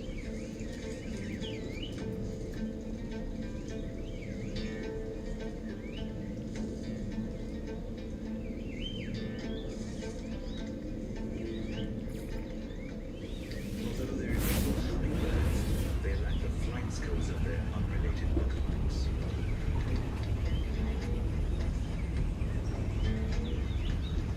The long, pointed, curved beak reaches deep between the hibiscus petals, where its tongue, about 2/3 its total length, inside.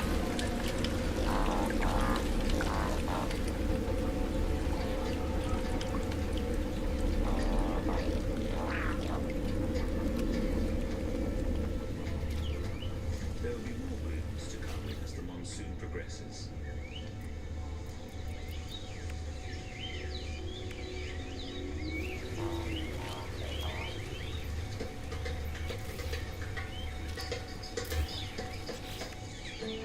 Back at the Weaver colony, some of the nest-building males are nearing completion. The female will soon be able to inspect the nests and choose her mate. The master builder, who had an early lead on his rivals, is almost ready. His new spherical nest just needs a few finishing touches.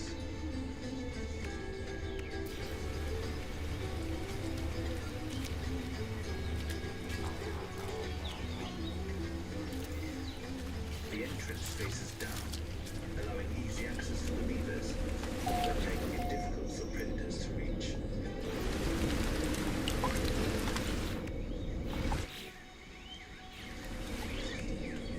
The male is now ready to advertise his new property.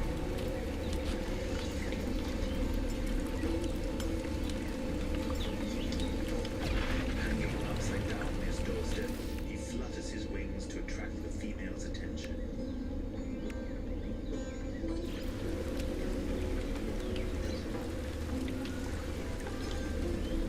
When it appears he has it, he makes way for her to inspect his nest and continues his campaign from a close vantage point.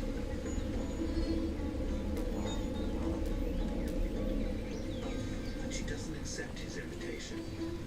She has options after all. Next door, his neighbor presents him with a meal.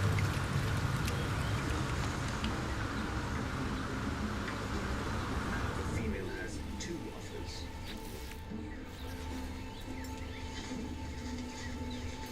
The master builder isn't about to give up. He draws her attention back to his nest.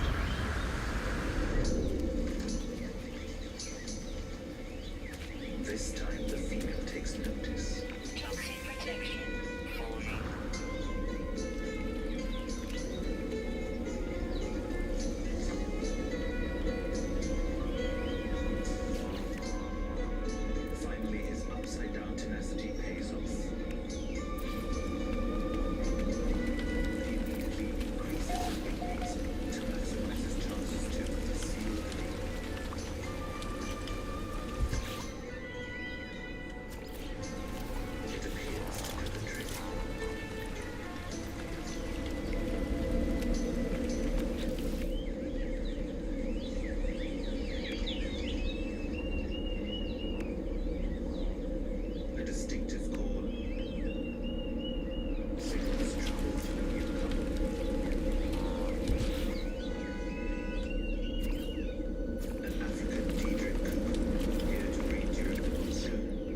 Dhofar is home to many other African species. Some, like the cuckoo, migrate in to breed.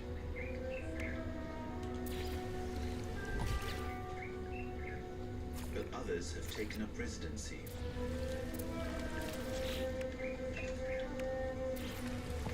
At a permanent spring, now full with crystal clear water, an African paradise flycatcher hunts for insects on the wing.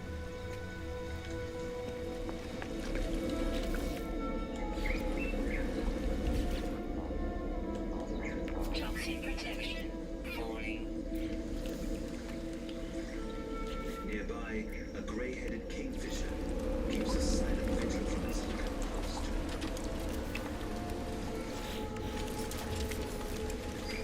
Unlike most kingfishers, he's not eyeing up the fish beneath him. This kingfisher prefers to eat ground insects. But with none yet in sight, he may have to wait a little longer.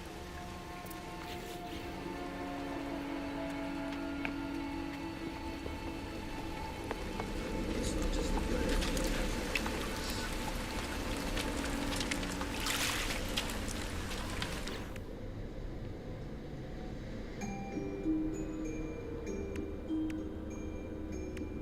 On the steep slopes of the escarpment lives a small and rather elusive mammal.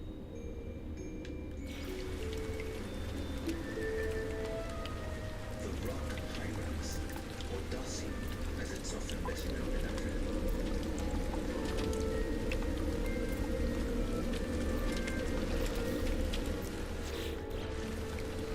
In the morning, the hyraxes emerge cautiously from the Incoming storms. These shy little mammals are on alert for danger, which often comes from above. Aerial predators, particularly eagles, are a constant threat.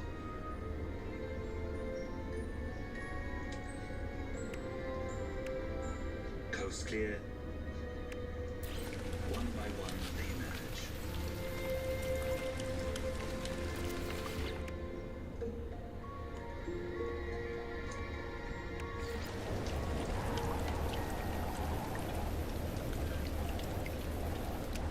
The hyrax may look like a rodent, but its closest relative is in fact the largest of all living mammals, the elephant. The rather unlikely relatives are those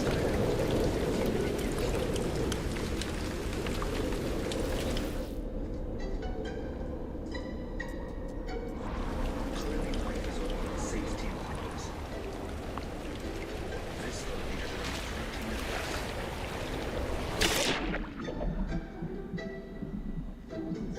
A sentry keeps watch for predators, whilst the rest of the colony relaxes in the sun during a rare break in the mist.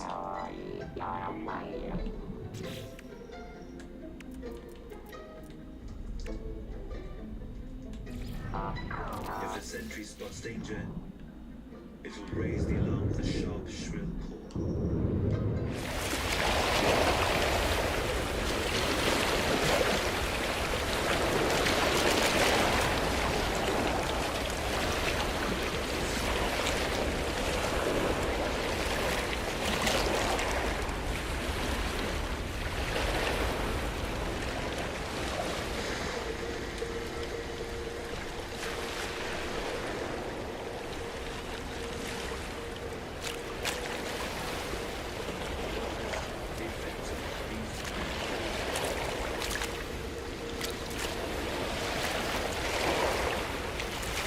Waterfall in Arabia is an extremely rare sight. 6 weeks ago, these cliffs were completely dry.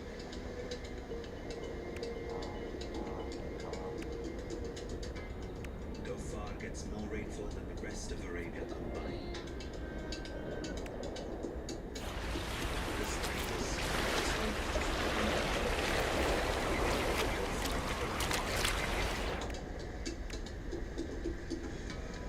to the rain triggers the toad's breeding season.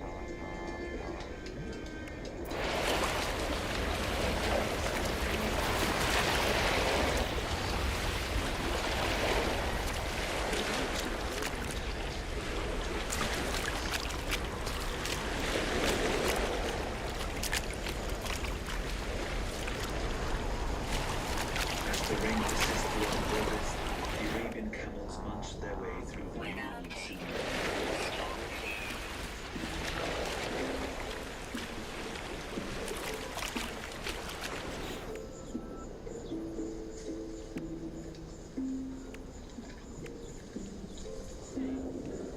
Camels here fill the same niche as giraffes in Africa,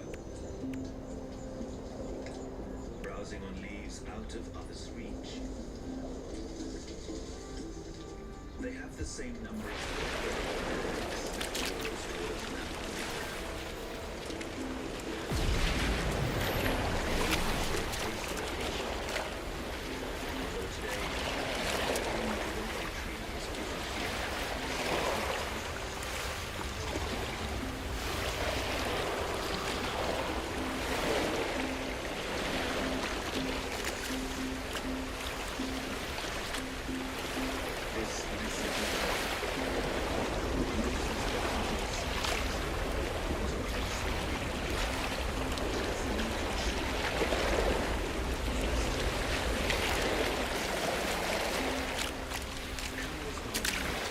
meaning they chew each mouthful swallowed ferments in one of 3 stomach chambers before the camel regurgitates it as cud to chew again later.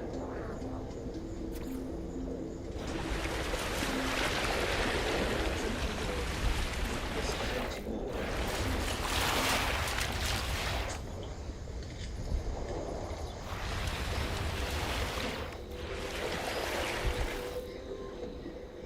The monsoon brings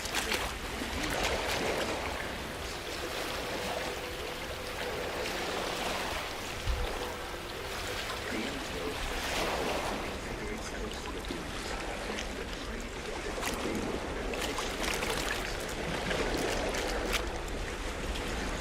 they mostly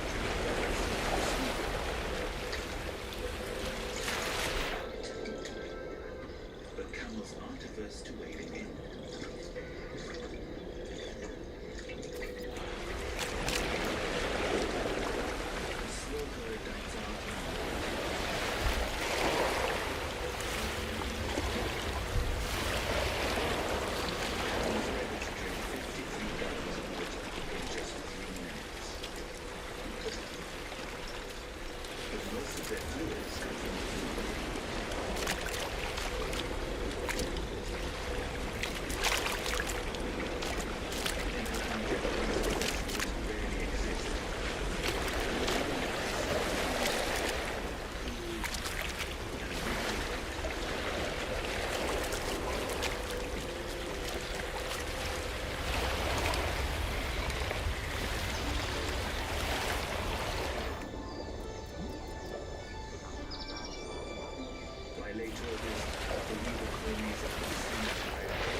but you can only bring one at a time. Unlike all dutiful mothers, she's often faced with the less glamorous side of child rearing. The fed chick poops into its own disposable diaper, which the female removes to keep the nest clean.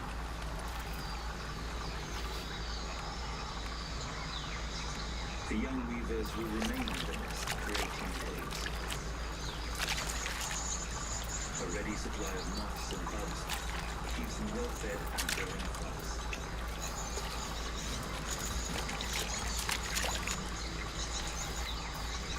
While she's busy feeding the chicks,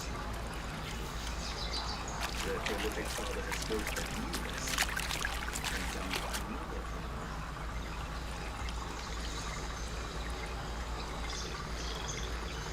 Many weavers are polygamous. Male repels can partner up to 3 females at a time.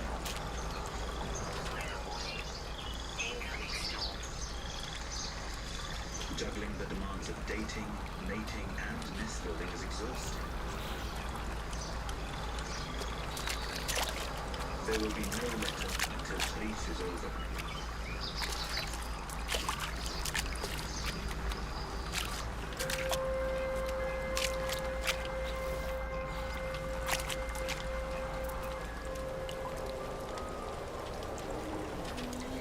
Further up the escarpment, visibility is poor over the Hyrax.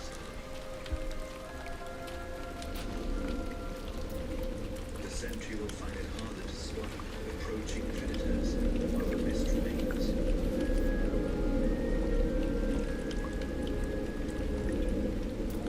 The adults are cautious, but venture out to forage.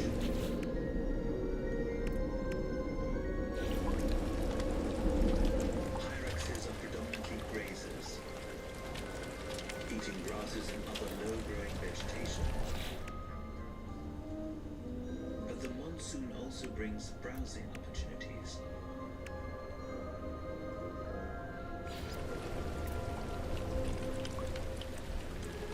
Commiphora, more commonly known as Abyssinian myrrh, grows endemically in this region. The small leaves are sparse among the spiny branches of the shrub, but provide valuable nutrition to the hyrax.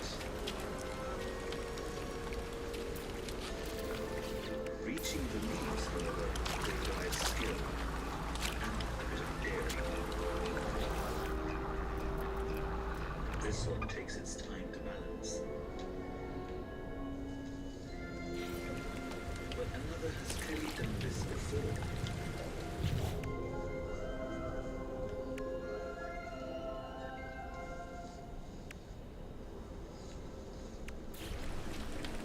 Rock hyraxes are well adapted for climbing. Their clawless feet have a rubbery texture, enabling them to clamber easily among their rocky habitat.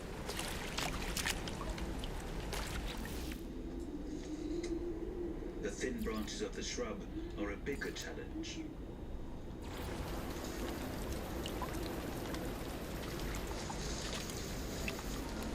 Hyraxes feed rapidly. Speed eating enables them to forage for only an hour a day. Less time in the open means less likelihood of getting nabbed by a predator.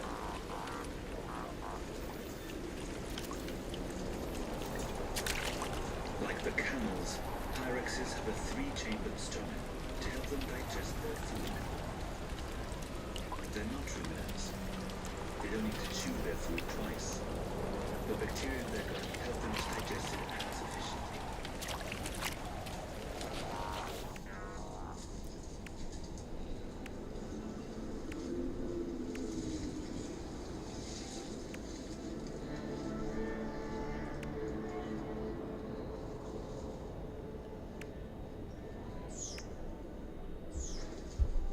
An alarm call shatters the peace.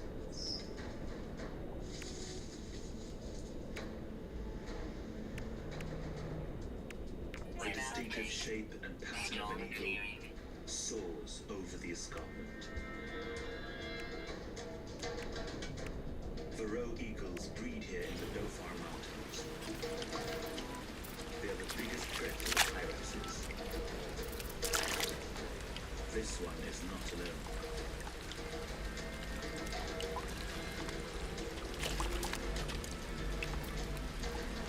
Pairs hunt cooperatively.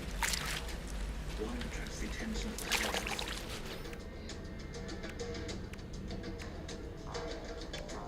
whilst the other swoops down unnoticed to grab its victim.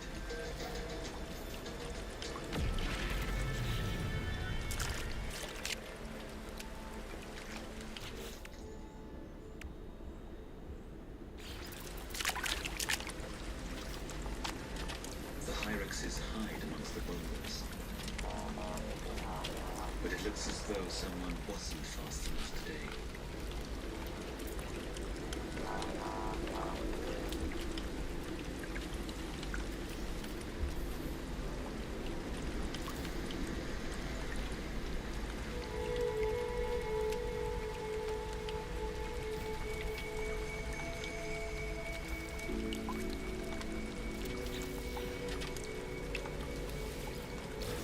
Come September, the monsoon mist begins to clear,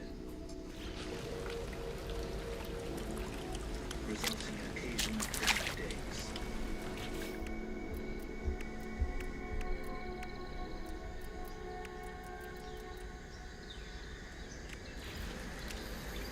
Reptiles tend to keep a low profile during the wet weather, preferring dry conditions. But now the days are brightening, a flamboyant lizard begins to reveal itself. An Arabian chameleon. Armada's home to 103 species of reptile, but this is the only chameleon on the Arabian Peninsula. It lives only here, in the monsoon belt. It spends more time on the ground than other arboreal chameleons. Out in the open it's exposed, but does its best to blend into its surroundings. Chameleons are best known for their ability to change color. This can provide useful camouflage. It can also help them regulate their temperature and communicate their mood.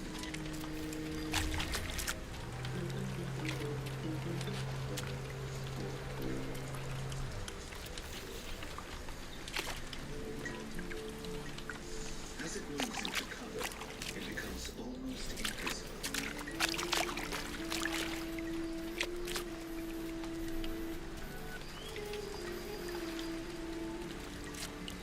Each eye rotates independently, enabling it to look forwards and backwards at the same time to check for danger.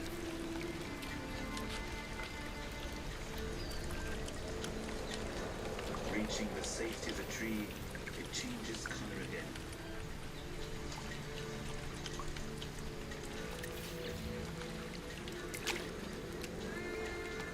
Mimicking a branch will keep this quirky reptile out of sight should the eagles come circling again.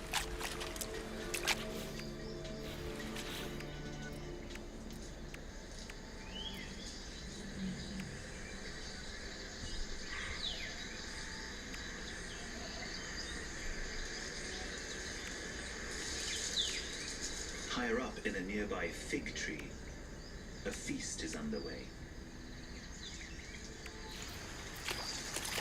A Bruce's green pigeon makes the most of the ripening fruit.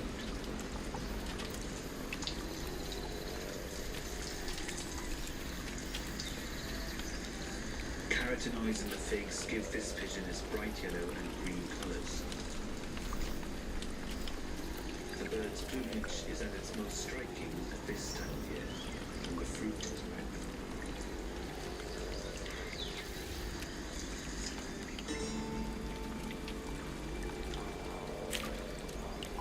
By late September, the honey fades into melting.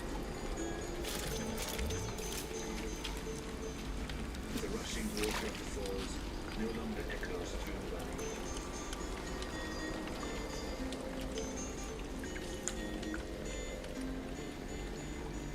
days become brighter and drier.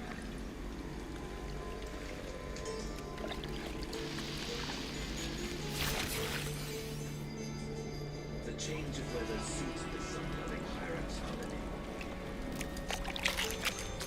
Up on the escarpment, the eagles have flown off. But a stark reminder of a predator remains.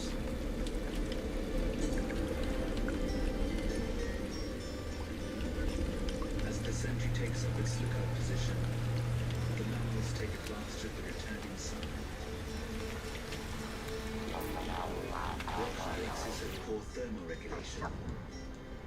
Like reptiles, basking in the sun enables them to warm up without using their own energy. Product received. Product received.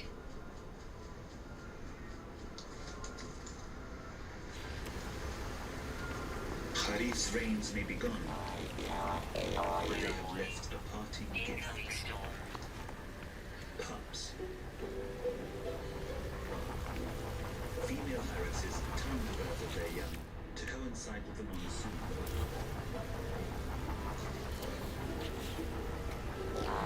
The babies have remained hidden in their bolder homes and emerge when food is more plentiful.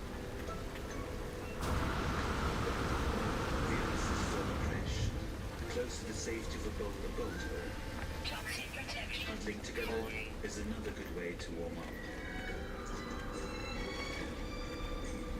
Others are starting to find their feet, practicing their rock climbing skills.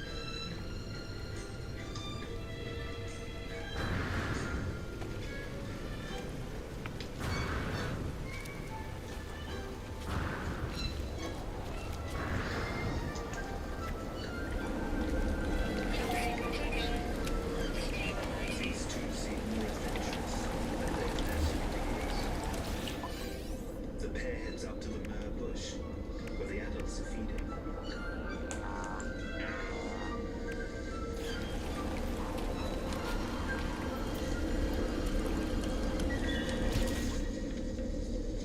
But they won't be getting any climbing lessons from this one.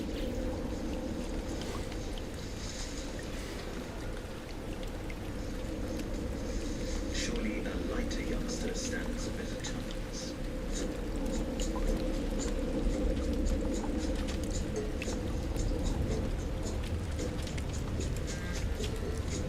Young hyraxes develop remarkably quickly. They can run and jump in a few hours a week.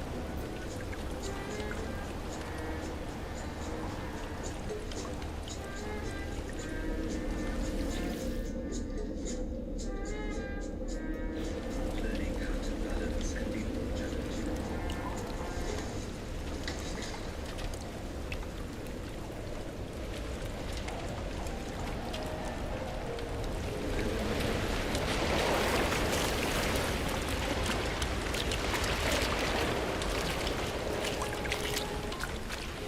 Practice will eventually grant all the young hyraxes the skills they need for life in the colony.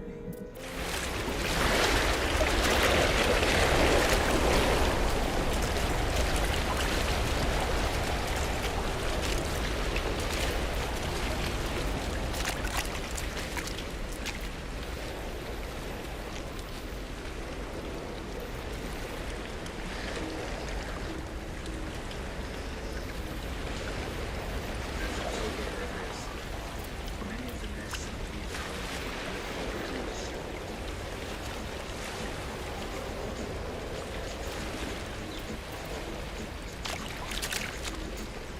The last builder's nest is now empty.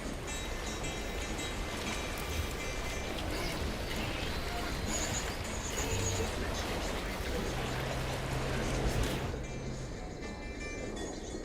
They're not yet old enough to fend for themselves. Still very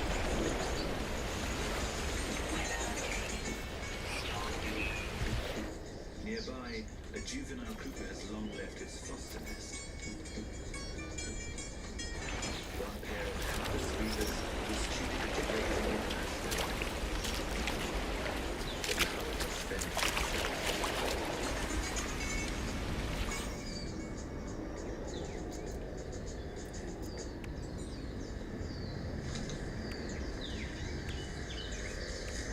Despite the passing of the rains, the weavers are still breeding.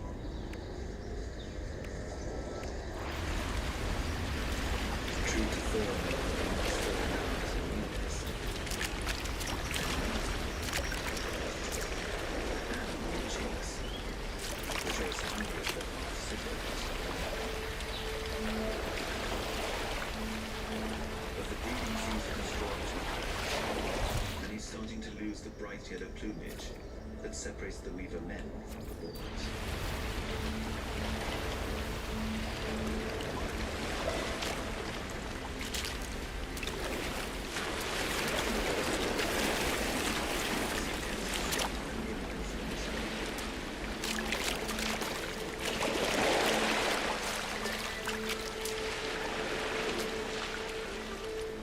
With the mist and running water now gone, the seasonal feast of lush vegetation will soon diminish.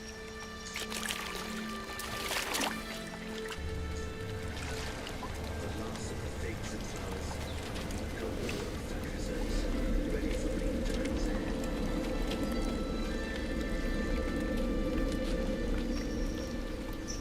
The enormous trunk of this African baobab tree stores enough water for it to survive until the rains return next year.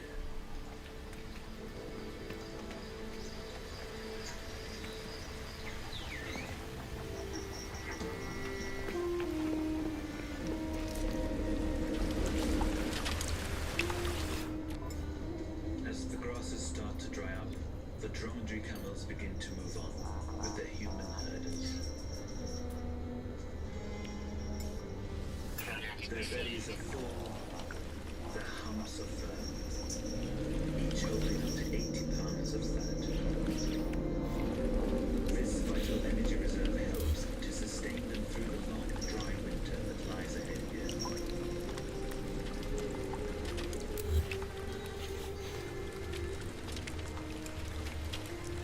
For now, the monsoon is over.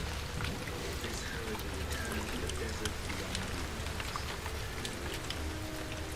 Next year, the rains will come again, transforming the hills and mountains of Arabia once more. Arabia, a land where reptiles rule. 300 million years of evolution have created the ultimate desert survivors. They're masters of saving energy, but can strike in an instant. They can make a small meal last a long time.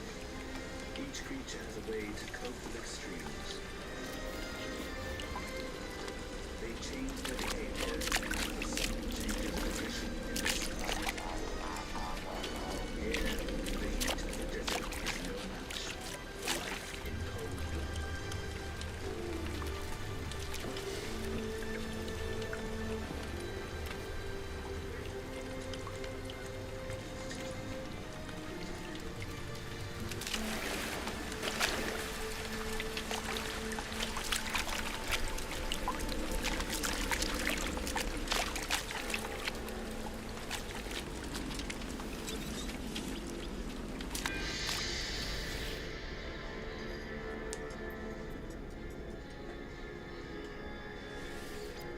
It sometimes feels like mammals rule the world. There are well over 5,000 species, colonizing every corner of the globe.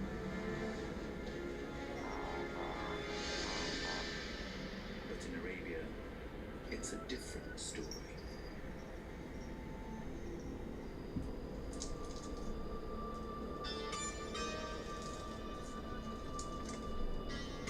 At first light, a nocturnal spiny mouse is having one last forage before returning to his den.